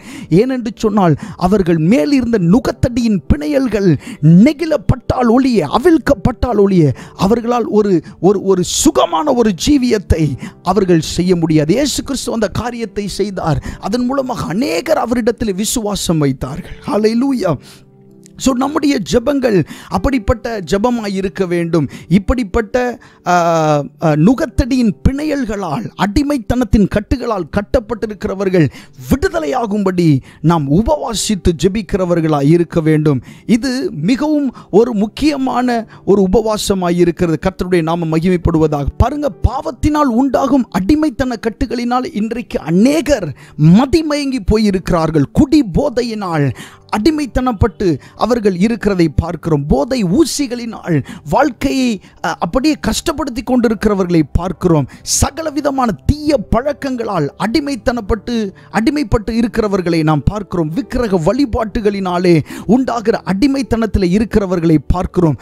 அப்படிப்பட்ட கட்டுகளுக்குள்ளே இருக்கிறவர்கள் அந்த கட்டுகளில் இருந்து தளர்த்தப்படும்படியாக நாம் ஜெபிக்க வேண்டும். ஹல்லேலூயா. நாம் ஜெபிக்கும் போது ஆண்டவர் கிரியை செய்கிறவராய் இருக்கிறார். அவர் பார்க்கிறார், வானத்திலிருந்து விண்ணப்பம் பண்ணுகிறவன் ஒருத்தன் கூட இல்லையான்னு சொல்லி ஆச்சரியப்படுகிறார். இதுக்காக ஜெபிக்கிறவன் இல்லையா, இதுக்காக பாரப்பட்டு கண்ணீர் விட்டு கதறுகிறவன் இந்த பூமியில் இல்லையோ என்று சொல்லி ஆண்டவர் ஆச்சரியத்தோடு அவர் பார்த்து கொண்டிருக்கிறார். ஆமென். அவருடைய ஏக்கத்தை நிறைவேற்றுகிற ஒரு தேவ பிள்ளைகளாய் இந்த கடைசி நாட்களிலே நாம் வாழ வேண்டியது மிகவும் அவசியமாயிருக்கிறது. இதுதான் நுகத்தடியின் பிணையல்களை நெகிழ்வதாகும். இது தேவனுக்கு உகந்த உபவாசம். மூன்றாவது, நெருக்கப்பட்டிருக்கிறவர்களை விடுதலையாக்கி விடுதல். நெருக்கப்பட்டிருக்கிறவர்களை விடுதலையாக்கி விடுதல். நெருக்கப்பட்டிருக்கிறவர்களை விடுதலையாக்கி விடுதல் என்றால் என்ன? அதாவது சத்ருவினால் நெருக்கப்பட்டவர்களை அவர்கள் நெருக்கத்திலிருந்து விடுதலையாக்கி விடுவதாகும். மறுபடி சொல்றேன், சத்ருவினால் நெருக்கப்பட்டவர்களை அவர்கள் நெருக்கத்திலிருந்து விடுதலையாக்கி விடுவதாகும். அவர்களை எப்படி நம்ம விடுதலையாக்க முடியும்? நாம் ஜெபிக்கும் போது ஆண்டவர் அவர்கள் என்ன செய்வார்? விடுதலையாக்குவார். ஹல்லேலூயா. தேவனால் முன்குறிக்கப்பட்ட ஜனங்கள் மீறுதல் என்னும் நெருக்கத்தில் இருந்து விடுதலை பெற நாம் என்ன செய்யணும்? ஜெபிக்க வேண்டும். ஏதாவது ஒரு குறிப்பிட்ட காரியமாக இருக்கும். அந்த ஒரு குறிப்பிட்ட காரியத்தினாலே ஜனங்கள் நெருக்கப்பட்டு கொண்டிருப்பார்கள். ஒரு கடனாக இருக்கும், அந்த கடனால் அவங்க நெருக்கப்பட்டு கொண்டிருப்பாங்க. அவங்களால இயேசுவை தேட முடியாது, இயேசுவின் இடத்திற்கு வர முடியாது. அந்த ஒரே காரியத்திலே அவர்கள் யோசித்துக் கொண்டே இருப்பார்கள். அப்படிப்பட்ட அந்த நெருக்கத்தில் இருந்து ஜனங்கள் விடுதலை ஆகும்படி நாம் என்ன செய்ய வேண்டும்? ஜெபிக்க வேண்டும். பாவத்தினால் சாபத்தினால் கட்டுண்ட நிலையிலே இருக்கிறவர்கள் விடுதலையாகும்படி நாம் ஜெபிக்க வேண்டும். அது மாத்திரமல்ல, 69வது சங்கீதம் வாசிக்க வேண்டாம். 69வது சங்கீதம் 18வது வசனத்திலே இருக்கிற பிரகாரம் ஆத்துமாவில் அவர்கள் விடுதலை பெற வேண்டும். ஹல்லேலூயா. அவர்களுடைய விடுதலை எங்க வேணும்? அவர்களுடைய ஆத்துமாவில் தேவை. வெளியே சிரித்து கொண்டு வாழ்கிறார்கள், அவர்களுக்கு நல்ல வாழ்க்கை வெளியே இருக்கிறது, ஆனால் அவருடைய ஆத்துமா கட்டப்பட்ட நிலையில் இருக்கிறதை பார்க்கிறோம். அவருடைய ஆத்துமாவில் விடுதலை பெற நாம் என்ன செய்ய வேண்டும்? ஜெபிக்க வேண்டும். அது மாத்திரமல்ல, தேவ பிள்ளைகளும் சத்துருக்களின் கைகளிலே இருந்து கஷ்டப்படுகிறது இந்த நாட்களில் என்ன செய்கிறோம்? பார்க்கிறோம். அவர்கள் ரட்சிக்கப்பட்டிருக்கிறார்களா? ஆம். தேவனை அறிந்தவர்களா? ஆம். சத்தியம் தெரியுமா? தெரியும். ஆனாலும் அவர்கள் சத்ருவினுடைய கையிலிருந்து என்ன செய்யல? முழுமையாக விடுதலை பெறவில்லை. அவர்கள் விடுதலை அடையும்படி நாம் என்ன செய்ய வேண்டும்? ஜெபிக்க வேண்டும். பாருங்க, நீங்க பிறருக்காக ஜெபிக்கும் போது ஆண்டவர் உங்களுடைய சிறையிருப்பை நிச்சயமாக மாற்றுவார். யோபு தன்னுடைய சிநேகிதர்களுக்காக வேண்டிக் கொண்டான் என்று வேதத்திலே வாசிக்கிறோம். வேண்டுதல் செய்த போது ஆண்டவர் அவனுடைய சிறையிருப்பை என்ன செய்தாராம்? மாற்றினார். வேத புஸ்தகத்தில் 2 வார்த்தைகள் இருக்கும் ஜெபத்தை பற்றி வரும்போது. ஒன்று விண்ணப்பம், இன்னொன்று வேண்டுதல். விண்ணப்பம்னா என்னன்னு சொன்னா, ஒரு தனிப்பட்ட மனிதன் அவனுக்காகவோ அல்லது அவனுடைய குடும்பத்திற்காகவோ ஜெபிக்கும் போது அது விண்ணப்பம். உங்களுக்காக ஜெபித்தா அதுக்கு பேர் விண்ணப்பம். ஆனால் நீங்கள் மற்றவர்களுக்காக ஜெபித்தீங்கன்னா அதுக்கு தமிழ் வேதாகமத்தில் வேண்டுதல் அப்படின்னு எழுதப்பட்டிருக்கும். ஆமென். யோபு தன்னுடைய சிநேகிதருக்காக என்ன செய்தான்? வேண்டுதல் செய்தான். மற்றவர்களுக்காக ஜெபிக்கும் போது வேண்டுதல் செய்யும் போது ஆண்டவர் அவனுடைய சிறையிருப்பை என்ன செய்தான்? மாற்றினார். பிசாசின் போராட்டங்களிலே அவதிப்படுகிறவர்கள் விடுதலை ஆகும்படி நாம் ஜெபிக்க வேண்டும். ஹல்லேலூயா. ஆண்டவர் கிரியை செய்கிற தேவன், அவர் நிச்சயமாக கிரியை செய்வார். ஆனால் நாம் ஜெபிக்க வேண்டிய காரியத்தை நாம் என்ன செய்ய வேண்டும்? நேரம் எடுத்து ஆண்டவருடைய சமூகத்தில் அமர்ந்து நாம் ஜெபிக்க வேண்டும். இதுதான் நெருக்கப்பட்டிருக்கிறவர்களை ஜெபத்தினால் விடுதலை ஆக்குகிறதாகும். இது தேவனுக்கு உகந்த உபவாசம். 3 காரியத்தை பார்த்துருக்கோம். 1, அக்கிரமத்தின் கட்டுகளை அவிழ்த்தல். 2வது, நுகத்தடியின் பிணையல்களை நெகிழ்தல். 3வது, நெருக்கப்பட்டிருக்கிறவர்களை விடுதலையாக்குதல். 4வது விஷயம் என்னவென்று சொன்னால், சகல நுகத்தடிகளையும் உடைத்து போடுதல். பாருங்க, ஏற்கனவே நுகத்தடின்னு பார்த்ததுனால இதை எளிமையாக கற்றுக்கொள்ளலாம். ஜெபத்தின் மூலம் சகல அடிமைத்தனங்களையும் என்ன செய்ய வேண்டும்? உடைக்க வேண்டும். யார் மேல் உள்ள அடிமைத்தனங்களை உடைக்க வேண்டும் என்று சொன்னால், தேவனால் தெரிந்து கொள்ளப்பட்டவர்கள் மேல் உள்ள அடிமைத்தனங்களை உடைக்க வேண்டும். யாரெல்லாம் தேவனால் தெரிந்து கொள்ளப்பட்டவர்கள், முத்திரை போடப்பட்டவர்களாக இருக்கிறார்களோ அவர்கள் மேலே ஏதாயிலும் ஒரு நுகத்தடியை பிசாசானவன் வைத்திருக்கும் போது அவர்கள் தேவனிடத்தில் வருகிறதற்கான வாய்ப்புகளை இல்லாமல் போய்விடுகிறது. தேவனால் தெரிந்து கொள்ளப்பட்டவர்கள் மேல் இருக்கிற நுகத்தடிகள் உடைக்கப்படும்படி நாம் ஜெபிக்க வேண்டும். அது மாத்திரமல்ல, ரட்சிக்கப்படுகிறவர்கள் மேல் காணப்படும் சகல அடிமைத்தனங்கள் உடைக்கப்படும்படி நாம் ஜெபம் செய்ய வேண்டும். நாம் பார்க்கும்போது கட்டுகள், பாவத்தின் கட்டுகள் என்பது ஒரு அடிமைத்தனம். தேவனுக்கு பயப்படாமல் வாழ்வது ஒரு அடிமைத்தனம். கடன் என்பது ஒரு அடிமைத்தனம். பாவத்தின் சுபாவங்கள் என்பது ஒரு அடிமைத்தனம். செய்த பாவங்களை மறுபடி செய்தல் என்பதும் ஒரு அடிமைத்தனம். இப்படிப்பட்ட அநேக அடிமைத்தனங்கள் இருக்கிறது. இதெல்லாம் உடைக்கப்படும்படியாக நாம் ஆண்டவரிடத்தில் ஜெபிக்க வேண்டும். ஹல்லேலூயா. நாம் ஜெபிக்கும் போது ஆண்டவர் நிச்சயம் கிரியை செய்கிறார். ஹல்லேலூயா. நிச்சயமாக ஆண்டவர் கிரியை செய்ய அவர் உண்மையுள்ள தேவனாய் இருக்கிறார். பிறருக்காக பாரப்பட்டு ஜெபியுங்கள். உங்களுடைய குடும்பத்தின் காரியங்களை ஆண்டவர் பார்த்து கொள்வார். உங்களுடைய பிள்ளைகளின் காரியத்தை ஆண்டவர் பார்த்து கொள்வார். நீங்கள் பாரப்பட்டு நீங்கள் ஜெபிக்கும் போது ஆண்டவர் உங்களுக்கான சகல காரியங்களையும் அவர் பார்த்து கொள்ள அவர் உண்மையுள்ளவராய் இருக்கிறார். ஆமென். ஹல்லேலூயா. இப்படித்தான் ஜெபத்தின் மூலமாக சகல நுகத்தடிகளையும், அதாவது அந்த நுகத்தடிகள் என்று சொல்லும்போது இதை எடுக்க முடியும், இது எடுக்க முடியாது, இது வரும், இது வராது இல்லை. சகல நுகத்தடிகளையும், எல்லா நுகத்தடிகளையும் உடைத்து போட வேண்டும். ஆமென். எல்லா விதமான நுகத்தடிகளை நாம் உடைக்க வேண்டும். கர்த்தருடைய நாமம் மகிமைப்படுவதாக. 5வது என்னவென்று சொன்னால், பசியுள்ளவனுக்கு உங்கள் ஆகாரத்தை பகிர்ந்து கொடுக்க வேண்டும். 5வது என்ன? பசியுள்ளவனுக்கு உங்கள் ஆகாரத்தை என்ன செய்யணுமா? பகிர்ந்து கொடுக்க வேண்டும். நிறைய நேரத்தில் உகந்த உபவாசம் அப்படின்னு சொல்லும்போது அநேகர் பிரசங்கிக்கிற விஷயம் என்னன்னு சொன்னால், நீங்கள் ஆண்டவருக்கு உகந்த உபவாசம் பண்ணணும்னா பசியாக இருக்கிறவங்கள தேடி போய் அவங்களுக்கு என்ன கொடுத்துருங்க? சாப்பாடு கொடுத்துருங்க. வஸ்திரம் இல்லாதவங்களை தேடி போய் பார்த்து அவங்களுக்கு வஸ்திரம் கொடுத்துருங்க. உங்களால் உகந்த உபவாசம் செய்ய முடியும் அப்படின்னு அநேகர் சொல்லலாம். பிரியமானவர்களே, உகந்த உபவாசம் என்பது பசியுள்ளவர்களை தேடி போய் சாப்பாடு கொடுப்பதும் வஸ்திரம் இல்லாதவர்களை தேடி சென்று வஸ்திரம் கொடுப்பதும் அல்ல உகந்த உபவாசம். அப்படி என்று சொன்னால் இந்த உலகத்தில் ஐஸ்வர்யவான்களாய் இருக்கிற அநேகர், ஆயிரக்கணக்கான பேருக்கு அதை செய்ய முடியும். அப்படி செய்கிறதுனால் அவர்கள் உகந்த உபவாசம் செய்கிறார்களா? இல்லை. ஆண்டவர் இந்த இடத்திலே சொல்லுகிற அர்த்தம் வேறே ஒரு அர்த்தம் என்னவென்று நாம் பார்க்க போகிறோம். ஹல்லேலூயா. இப்போ இந்த இடத்துல சொல்லப்பட்டிருக்கிறது, பசி உள்ளவனுக்கு உன் ஆகாரத்தை பகிர்ந்து கொடுக்க வேண்டும். இந்த வார்த்தையினுடைய ஆவிக்குரிய அர்த்தம் என்ன?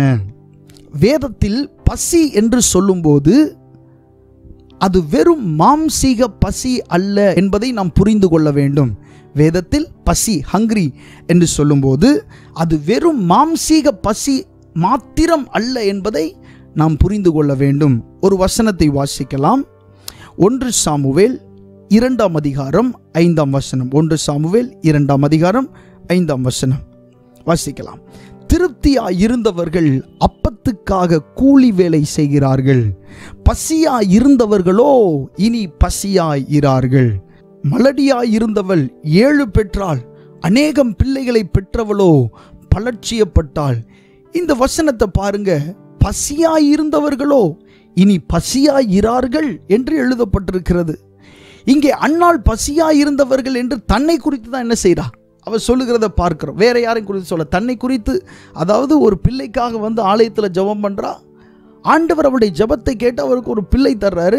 அந்த பிள்ளையை ஆண்டவருக்கு பொருத்தனை பண்ணின வண்ணமாகவே ஆண்டவருடைய சமூகத்தில் வந்து விட வர்றா.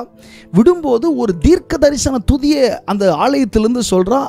அந்த துதியின் வார்த்தைகள் நம்ம கவனித்து பார்க்கும்போது அந்த வார்த்தைகளை இந்த வசனம் எழுதப்பட்டிருக்கிறது என்னன்னா, பசியாயிருந்தவர்களோ இனி பசியாயிரார்கள். அன்னாள் பசியாய் இருந்தாள் அப்படின்னு சொல்றா. என்ன பசி? அன்னாள் சாப்பிடவில்லை என்று அர்த்தமா? இல்லை, அன்னாள் சாப்பிட தான் செய்தாள். ஆனால் அவளுடைய பசி என்னன்னா, கிடைக்க வேண்டிய ஒரு காரியம் கிடைக்க வேண்டிய சமயத்தில் கிடைக்கவில்லை என்றால் அதுக்கு பேரும் பசின்னு தான் அர்த்தம். ஹல்லேலூயா. மறுபடி சொல்றேன், கிடைக்க வேண்டிய சாமுவேல் கிடைக்க வேண்டிய சமயத்தில் கிடைக்கலனா அதுக்கு பேர் என்னதான்? பசிதான். அதுபோல இரட்சிப்பு கிடைக்க வேண்டிய நேரத்திலே இன்னும் அந்த இரட்சிப்பை பெற்றுக்கொள்ளாமல் அநேகர் இருக்கிறார்கள். அவர்கள் இரட்சிப்பை பெற்றுக்கொள்ளும்படி நாம் ஜெபிக்க வேண்டும். அந்த பசி அவர்களிடத்தில் என்ன செய்யப்பட வேண்டும்? தீர்க்கப்பட வேண்டும். இது எவ்வளவு கஷ்டமான ஒரு விஷயம் பாருங்க. ரட்சிக்கப்பட வேண்டிய காலம் வந்தாச்சு, ரட்சிக்கப்பட வேண்டிய சமயம் வந்தாச்சு. ஆனால் இன்னும் ரட்சிக்கப்படாமல் அவர்கள் என்ன செய்கிறார்கள்? இருந்து கொண்டிருக்கிறார்கள். இன்றைக்கு ஆண்டவர் நீங்க ஜெபிக்கும் போது யாரெல்லாம் ரட்சிக்கப்படாமல் இருக்கிறார்களோ அவர்கள் எல்லாம் ரட்சிக்கப்படுகிறதற்கு ஆண்டவர் உதவி செய்வாராக. உலகத்தில் இருக்கிற சகல மனிதரும் ஒருவேளை ரட்சிக்கப்படாமல் இருக்கலாம். ஆனால் உங்கள் பக்கத்தில் இருக்கிறவர்கள், உங்களுடைய ஞாபகத்தில் இருக்கிறவர்கள் ரட்சிக்கப்படுவதற்கு நீங்கள் என்ன செய்ய வேண்டும்? ஜெபிக்க வேண்டும். உங்களுடைய இனஜன பந்துகள் ரட்சிக்கப்படுகிறதற்கு நீங்கள் ஜெபிக்க வேண்டும். அவர்கள் பசியாயிருக்கிறார்கள். ரட்சிக்கப்பட வேண்டிய காலம் வந்தாச்சு, சமயம் வந்தாச்சு. ஆனால் இன்னும் ரட்சிக்கப்படாமல் இருக்கிறார்கள். அவர்கள் ரட்சிக்கப்படுவதற்காக நாம் ஜெபிக்கிறவர்களாய் இருக்க வேண்டும். ஹல்லேலூயா. வாசிப்போம் ஒரு வசனத்தை. ஏசாயா 58வது அதிகாரம் 10வது வசனம். ஏசாயா 58:10. பசியுள்ளவனிடத்தில் உன் ஆத்துமாவை சாய்த்து சிறுமைப்பட்ட ஆத்துமாவை திருப்தியாக்கினால் போதும். பசியுள்ளவனிடத்தில் உன் ஆத்துமாவை சாய்த்து சிறுமைப்பட்ட ஆத்துமாவை திருப்தியாக்கினால் அப்படின்னு எழுதப்பட்டிருக்கு. பசியுள்ளவர்கள் இருக்கிறாங்கல்ல, அவங்கள்ட்ட உங்களுடைய ஆத்துமாவை நீங்கள் என்ன செய்யணும்? சாய்த்து அவர்களுடைய ஆத்துமாவை நீங்கள் திருப்தியாக்கணும் அப்படின்னு எழுதப்பட்டிருக்கு. ஆத்துமாவுக்கு மாம்சீகமான உணவை கொடுத்தா திருப்தி ஆகாது. ஆத்துமாவுக்கு என்ன உணவு தான் கொடுக்கணும்? வசனம் என்கிற உணவு தான் கொடுக்கணும். அப்படி வசனம் என்கிற உணவு அவர்களுக்கு கிடைக்கும் போது அவர்கள் ரட்சிப்பை என்ன செய்ய முடியும்? பெற்றுக்கொள்ள முடியும். இதுதான் பசியுள்ளவர்களுக்கு ஆகாரத்தை பகிர்ந்து கொடுப்பதாகும். பசியாக இருக்கிறவர்கள் ஏற்ற வேலை வந்தாச்சு, ஆனால் இன்னும் ரட்சிக்கப்படாத நிலையில் இருக்கிறார்கள். அவர்கள் ரட்சிக்கப்படுகிறதற்கு நீங்கள் தொடர்ந்து நீங்கள் ஜெபிக்கும் போது ஆண்டவர் பெரிய காரியங்களை செய்வார். இது அவருக்கு முன்பாக உகந்த உபவாசமாய் இருக்கிறது.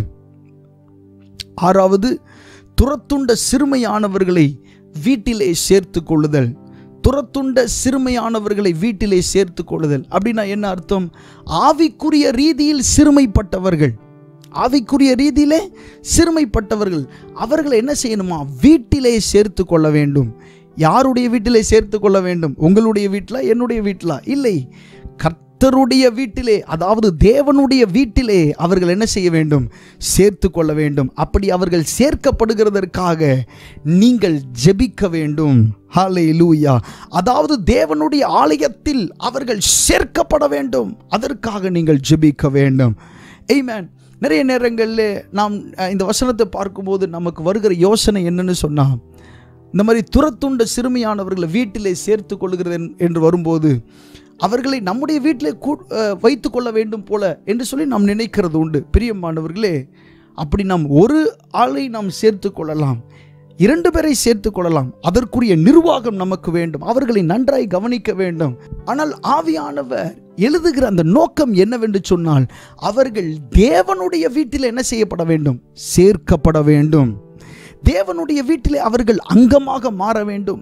ரட்சிக்கப்படாதவர்கள் இன்னும் புறம்பாக இருக்கிறார்களே, அவர்கள் ஆலயத்திற்குள்ளே வர வேண்டும்.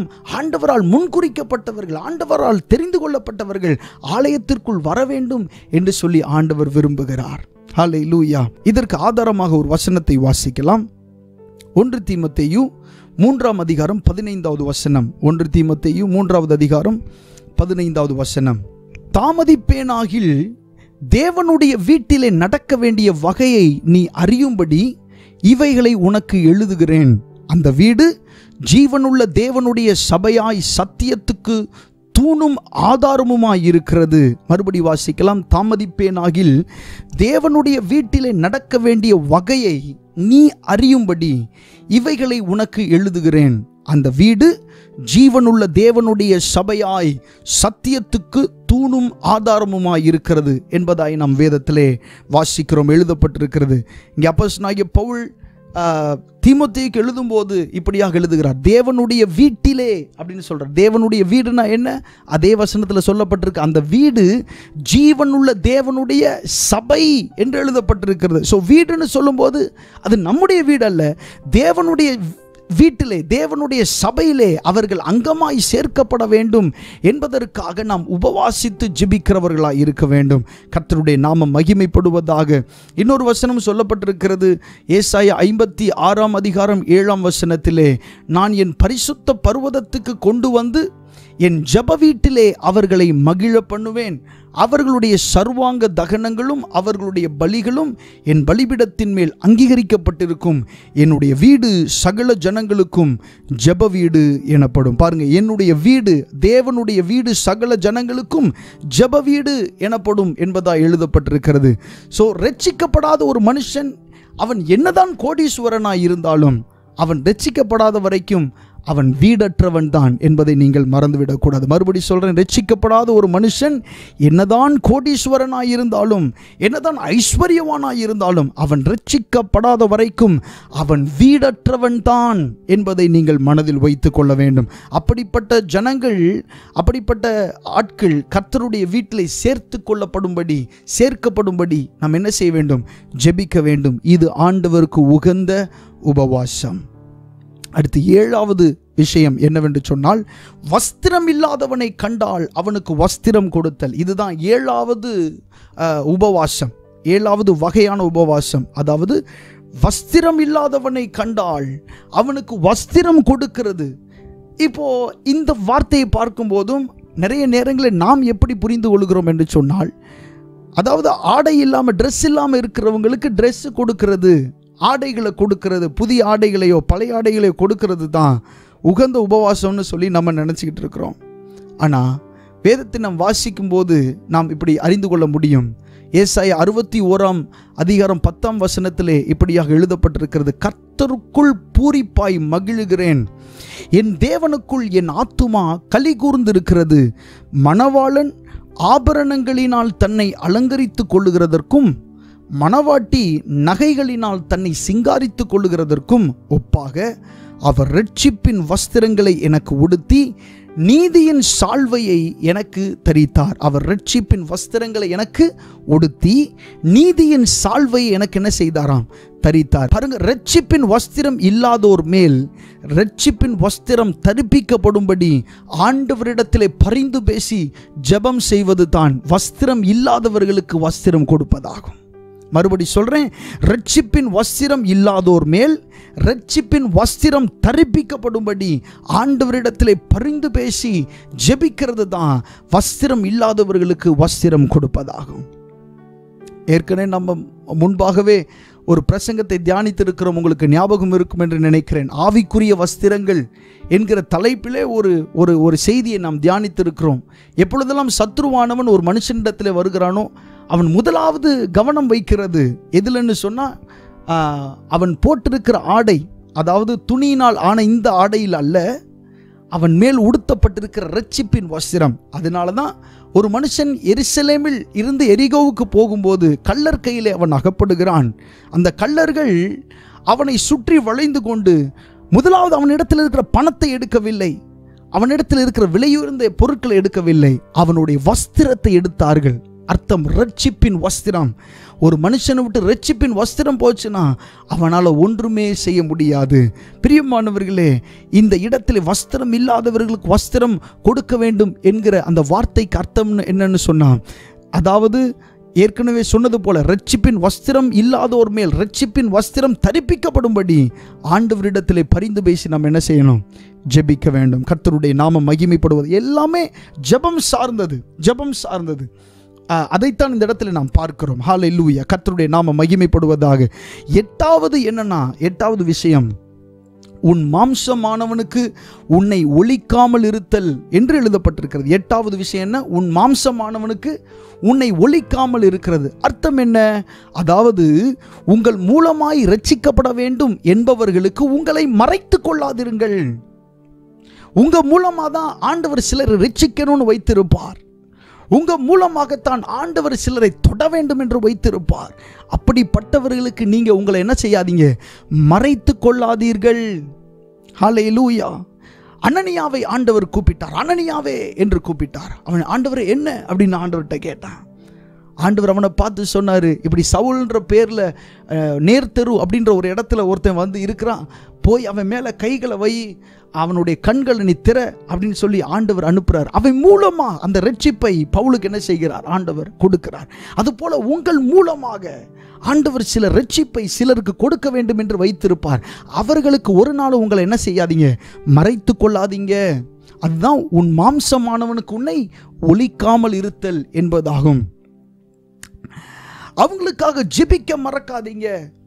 அவங்களை குறித்த பாரத்தை ஆண்டவர் உங்களுக்கு கொடுக்கும்போது, சிலரை குறித்த பாரத்தை ஆண்டவர் கொடுப்பார். இந்த உலகத்தில் இருக்கிற எல்லாரை குறித்த பாரத்தையும் ஆண்டவர் ஒரு மனுஷனுக்கு தரமாட்டார். ஆனால் ஒரு சிலரை குறித்த பாரத்தை, ரட்சிக்கப்பட வேண்டும் என்று ஒரு சிலரை குறித்த பாரத்தை ஆண்டவர் உங்களுக்கு தருவார். அப்படி ஆண்டவர் உங்களுக்கு தரும்போது அவர்களுக்காக நீங்கள் மறவாமல் ஜெபம் பண்ண வேண்டும். ஹல்லேலூயா. அவர்களுக்கு சுவிசேஷத்தை நீங்கள் அறிவிக்க வேண்டும். அவர்களுடைய தேவைகளிலே நீங்களாக போய் அவர்களுக்கு ஜெபிக்க வேண்டும். அவங்கள்ட்ட சொல்ல, நான் உங்களுக்காக ஜெபம் பண்ணுறேன், ஆண்டவர் உங்களுக்கு உதவி செய்வார் என்று சொல்ல வேண்டும். ஒரு நேரத்தில் உங்களை அற்பமாக எண்ணினாலும் ஆண்டவருடைய இருதயத்தில் கிரியை செய்கிறதை உங்களால் என்ன செய்ய முடியும்? பார்க்க முடியும். ஸோ உங்கள் மூலமாய் இரட்சிக்கப்பட வேண்டும் என்பவர்களுக்கு உங்களை என்ன செய்யாதீங்க? மறைத்து கொள்ளாதீங்க. கர்த்தருடைய நாமம் மகிமைப்படுவதாக. இதுதான் 8 விஷயங்கள். 8 விஷயங்களை இன்னைக்கு நம்ம பார்த்திருக்கிறோம்.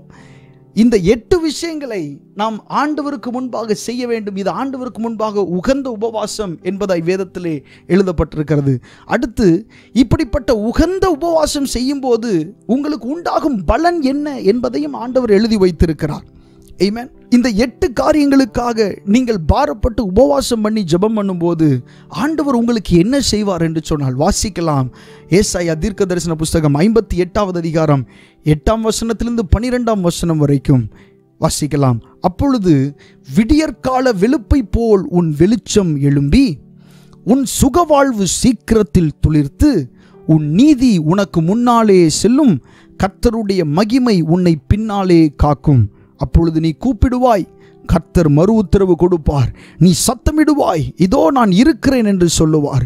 நுகத்தடியையும் விரல் நீட்டுதலையும் நிபச்சொல்லையும் நீ உன் நடுவில் இருந்து அகற்றி பசியுள்ளவனிடத்தில் உன் ஆத்துமாவை சாய்த்து சிறுமைப்பட்ட ஆத்துமாவை திருப்தியாக்கினாள். அப்பொழுது இருளில் உன் வெளிச்சம் உதித்து உன் அந்தகாரம் மத்தியானத்தை போலாகும். கர்த்தர் நித்தமும் உன்னை நடத்தி மகா வறட்சியான காலங்களில் உன் ஆத்துமாவை திருப்தியாக்கி உன் எலும்புகளை நிணமுள்ளதாக்குவார். நீ நீர்ப்பாய்ச்சலான தோட்டத்தைப் போலவும் வற்றாத நீரூற்றை போலவும் இருப்பாய்.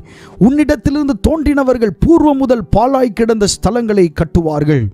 தலைமுறை தலைமுறையாக இருக்கும் அஸ்திபாரங்கள் மேல் நீ கட்டுவாய். திறப்பானதை அடைக்கிறவன் என்றும் குடியிருக்கும்படி பாதைகளை திருத்துகிறவன் என்றும் நீ பெயர் பெறுவாய். ஹல்லேலூயா, ஆமென். பாருங்க எவ்வளவு வாக்குத்தத்தத்தை ஆண்டவர் செய்து வைத்திருக்கிறார்னு. அவருக்காக அவருடைய ஜனங்கள் ரட்சிக்கப்பட வேண்டும் என்று சொல்லி நீங்கள் இப்படி கரிசனை எடுத்து நீங்க ஜெபிக்கும் போது உங்களை ஆண்டவர் சும்மா விட மாட்டார். ஏன்னா வேதத்தில் சொல்லப்பட்டிருக்கு, ஒரு கலசம் தண்ணீர் கொடுத்தா கூட அதனுடைய பலனை அடையாம போவதே இல்லை என்று சொன்னவர் நம்முடைய ஆண்டவர். அப்படி நம்ம செஞ்சு ஜெபிக்கும் போது நம்முடைய வாழ்க்கை எப்படி ஆகும்னு சொன்னால், விடியற்கால வெளுப்பை போல் உன் வெளிச்சம் எழும்பி என்று சொல்லி வேதத்தில் எழுதப்பட்டிருக்கிறது. உங்களுடைய வாழ்க்கை இருளாய் இருந்தால் விடிய காலத்து வெளுப்பை போல உங்களுடைய வெளிச்சம் எழும்பும். உங்களுடைய சுக வாழ்வு சீக்கிரத்தில் துளிர்க்கும். ஹல்லேலூயா. ஒரு விதை போட்டால் எவ்வளவு சீக்கிரமாய் அந்த மண்ணிலிருந்து அந்த விதை முளைத்து எழும்புகிறதோ, துளிர்த்து எழும்புகிறதோ, அதுபோல உங்களுடைய சுக வாழ்வு துளிர்க்கும். உன் நீதி உனக்கு முன்னாலே செல்லும், கர்த்தருடைய மகிமை உன்னை பின்னாலே காக்கும். ஹல்லேலூயா. நீங்க போகிற இடமெல்லாம் கர்த்தருடைய மகிமை உங்களுக்கு பின்னாக உங்களை காத்து கொண்டே வரும். ஆமென். நீ கூப்பிடுவாய், ஆண்டவரை நோக்கி நீங்க கூப்பிடும்போது அவர் உங்களுக்கு மறு உத்தரவு கொடுப்பார். உங்க கூடவே இருக்கிறதுனால உங்களுக்கு மறு உத்தரவு கொடுப்பார். நீங்க சத்தமிட்டு கூப்பிடும்போது இதோ நான் இருக்கிறேன் என்று உங்களிடத்தில் ஆண்டவர் என்ன செய்வார்? சொல்லுவார். பாருங்க, கர்த்தர் நித்தமும் உன்னை நடத்தி மகா வறட்சியான காலங்களில் உன் ஆத்துமாவை திருப்தியாக்கி உன் எலும்புகளை நினமுள்ளதாக்குவார். நீ நீர்ப்பாய்ச்சலான தோட்டத்தைப் போலவும் வற்றாத நீரூற்றை போலவும் இருப்பாய் என்று ஆண்டவர் சொல்லுகிறார். ஹல்லேலூயா. நித்தமும் ஆண்டவர் உங்களை நடத்துவார். ஒவ்வொரு நாளும் நடத்துவார். மகா வறட்சியான காலங்களாக இருக்கலாம், ஒன்றுமே இல்லை என்கிற ஒரு நிலையாக இருக்கலாம். அந்த நாட்களில் கூட ஆண்டவர் உங்கள் ஆத்துமாவை திருப்தியாக்குவார். உங்களுடைய எலும்புகள், உங்களுடைய சரீரத்தில் இருக்கிற உங்களுடைய எலும்புகள் எல்லாம் நினமுள்ளதாக்குவார், நல்ல பலன் உள்ளதாய் மாற்றுவார். நீங்கள் நீர்ப்பாய்ச்சலான தோட்டத்தை போலவும் வற்றாத நீரூற்றை போலவும் என்ன செய்வீர்கள்? இருப்பீர்கள். நிறைய நேரத்தில் இந்த வசனம் பாருங்க, ரொம்ப கவர்ச்சியாக இருக்கும் இந்த வசனம். நீ நீர்ப்பாய்ச்சலான தோட்டத்தை போலவும் வற்றாத நீரூற்றை போலவும் இருப்பாய்னு சொன்ன உடனே நம்ம ஆட்களுக்கு ரொம்ப சந்தோஷம். ஏன்னா அவங்க மேலே இருக்கிற எதையுமே பார்த்துருக்க மாட்டாங்க. அதனால ஆனால் ஆண்டவர் சொல்கிறார், மேலே இருக்கிற அனைத்தையும் நீ செய்யும்போது இதையெல்லாம் நான் உனக்காக செய்கிறதற்கு உண்மையுள்ளவர் என்று ஆண்டவர் சொல்லுகிறார். ஹல்லேலூயா. கர்த்தருடைய நாமம் மகிமைப்படுவதாக. அது மாத்திரமல்ல, கடைசியாக 12வது வசனத்தில் இப்படியாக எழுதப்பட்டிருக்கிறது, உன்னிடத்தில் தோன்றினவர்கள், உங்கள் மூலமாக வருகிறவர்கள், உங்களிடத்தில் பிறக்கிறவர்கள் பூர்வம் முதல் பாழாய் கிடந்த ஸ்தலங்களை என்ன செய்வார்களாம்? கட்டுவார்கள். தலைமுறை தலைமுறையாக இருக்கும் அஸ்திபாரங்கள் மேல் நீ கட்டுவாய். பாருங்க, ஆபிரகாம் கட்டிட்டு போன அந்த அஸ்திபாரத்தின் மேலே நீங்களும் உங்கள் பிள்ளைகளும் கட்டுவீங்கன்னு ஆண்டவர் சொல்றார். எவ்வளவு ஒரு பெரிய பாக்கியம். ஆமென். ஹல்லேலூயா. திறப்பானதை அடைக்கிறவன் என்றும் குடியிருக்கும்படி பாதைகளை திருத்துகிறவன் என்றும் நீ பெயர் பெறுவாய் என்பதாய் ஆண்டவர் சொல்றார். சில காரியங்கள் ஆவிக்குரிய ஆழமான அர்த்தம் கொண்டவைகள் நமக்கு புரியாமல் இருக்கலாம். ஆனால் ஆண்டவர் மேலான யாருக்குமே செய்திராத சில காரியங்களை இப்படி நீங்கள் உபவாசித்து ஜெபிக்கும் போது ஆண்டவர் செய்ய உண்மையுள்ளவராயிருக்கிறார். ஹல்லேலூயா. கர்த்தருடைய நாமம் மகிமைப்படுவதாக. அப்படியே நம் கண்களை மூடி ஜெபிக்கலாம். ஹல்லேலூயா. நன்றி செலுத்துகிறோம் ஆண்டவரே, நன்றி செலுத்துகிறோம். ஹல்லேலூயா. அப்பா, இந்த நாளிலே நீர் எங்களுக்கு ஆண்டவரே ஸ்தோத்திரம் சொல்லி கொடுத்த எங்களிடத்திலே ஆண்டவரே ஸ்தோத்திரம் நீர் சொன்ன இந்த வார்த்தைகளுக்காக நாங்கள் உமக்கு நன்றி செலுத்துகிறோம் ஆண்டவரே. இந்த வார்த்தையை குறித்ததான விளக்கங்களை எங்களுக்கு தந்ததற்காக நன்றி. ஆவிக்குரிய அர்த்தங்களை எங்களுக்கு விளக்கி காண்பித்ததற்காக உமக்கு நன்றி செலுத்துகிறோம் ஆண்டவரே. எது உகந்த உபவாசம், எது ஆண்டவருக்கு பிரியமான உபவாசம்? அக்கிரமத்தின் கட்டுகளை அவிழ்க்கிறதும், நுகத்தடியின் பிணையல்களை நெகிழ்கிறதும், நெருக்கப்பட்டிருக்கிறவர்களை விடுதலையாக்கி விடுகிறதும், சகல நுகத்தடிகளையும் உடைத்து போடுகிறதும், பசியுள்ளவனுக்கு உன் ஆகாரத்தை பகிர்ந்து கொடுக்கிறதும், துரத்துண்ட சிறுமையானவர்களை வீட்டிலே சேர்த்துக் கொள்கிறதும், வஸ்திரம் இல்லாதவனை கண்டால் அவனுக்கு வஸ்திரம் கொடுக்கிறதும், உன் மாம்சமானவனுக்கு உன்னை ஒழிக்காமல் இருக்கிறதும் அல்லவோ எனக்கு உகந்த உபவாசம் என்று நீ சொல்லி இருக்கிறீர் ஆண்டவரே. பரிசுத்த ஆவியானவரே, ஜனங்கள் ரட்சிக்கப்படும்படி, கட்டுகளில் இருக்கிற ஜனங்களுடைய அக்கிரமத்தின் கட்டுகள் அவிழ்க்கப்படும்படி, நுகத்தடியின் பிணையல்கள் கலன்று போகும்படி ஆண்டவரே ஸ்தோத்திரம் எங்களை ஜெபிக்கும்படி நீர் ஏவி இருக்கிறீர். அப்படிப்பட்ட பாரத்தை நீர் எங்களுக்கு தந்திருக்கிறீர். உம்முடைய காரியமாய் ஜெபிக்கிறதற்கு தேவன் எங்களுக்கு பாரத்தை தந்ததற்காக ஸ்தோத்திரம்.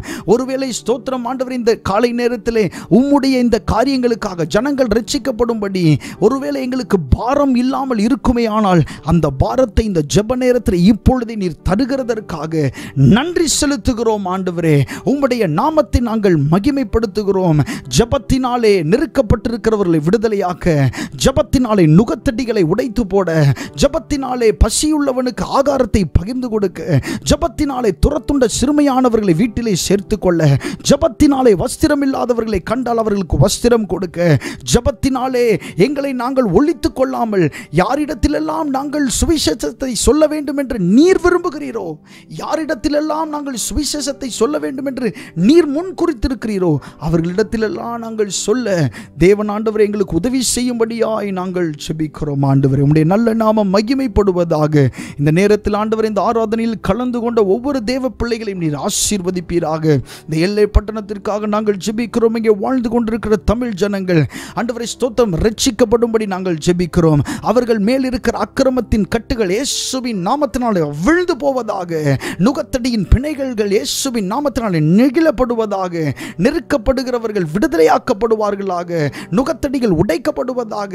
ஆண்டவரே ஸ்தோத்திரம் அவர்களுக்காக நாங்கள் பாரப்பட்டு ஜெபிக்கிறோம். ஆண்டவரே அவர்கள் ரட்சிக்கப்படுகிறதற்காக நன்றி செலுத்துகிறோம். ஆண்டவரே அவர்கள் ஆண்டவரே ஸ்தோத்திரம் வீட்டிலே, அதாவது தேவனுடைய வீட்டிலே சேர்த்து கொள்ளப்படுகிறார்கள். அதற்காக உமக்கு நன்றி செலுத்துகிறோம். ஆண்டவரே அப்பா இந்த ஆராதனை இணைந்தோ தேவ பிள்ளைகளை ஒரு விஷயம் நீர் ஆசீர்வதிப்பீராக. அவர்களுடைய குடும்பங்களை தேவன் ஆசீர்வதிப்பீராக. பிள்ளைகளை ஆசீர்வதிப்பீராக. தேவைகளை தேவன் சந்திப்பீராக. எல்லா எதிர்பார்ப்புகளிலும் தேவனுடைய பூரணமான சித்தம் விளங்கட்டும் என்று சொல்லி நான் ஜெபிக்கிறேன். ஆண்டவரே உம்முடைய பிள்ளைகளை நீர் ஆசீர்வதியும். இயேசுவின் நாமத்தில் கேட்கிறோம் நல்ல பிதாவே. ஆமென், ஆமென். God bless you. கர்த்தர் உங்களை ஆசீர்வதிப்பாராக. Amen.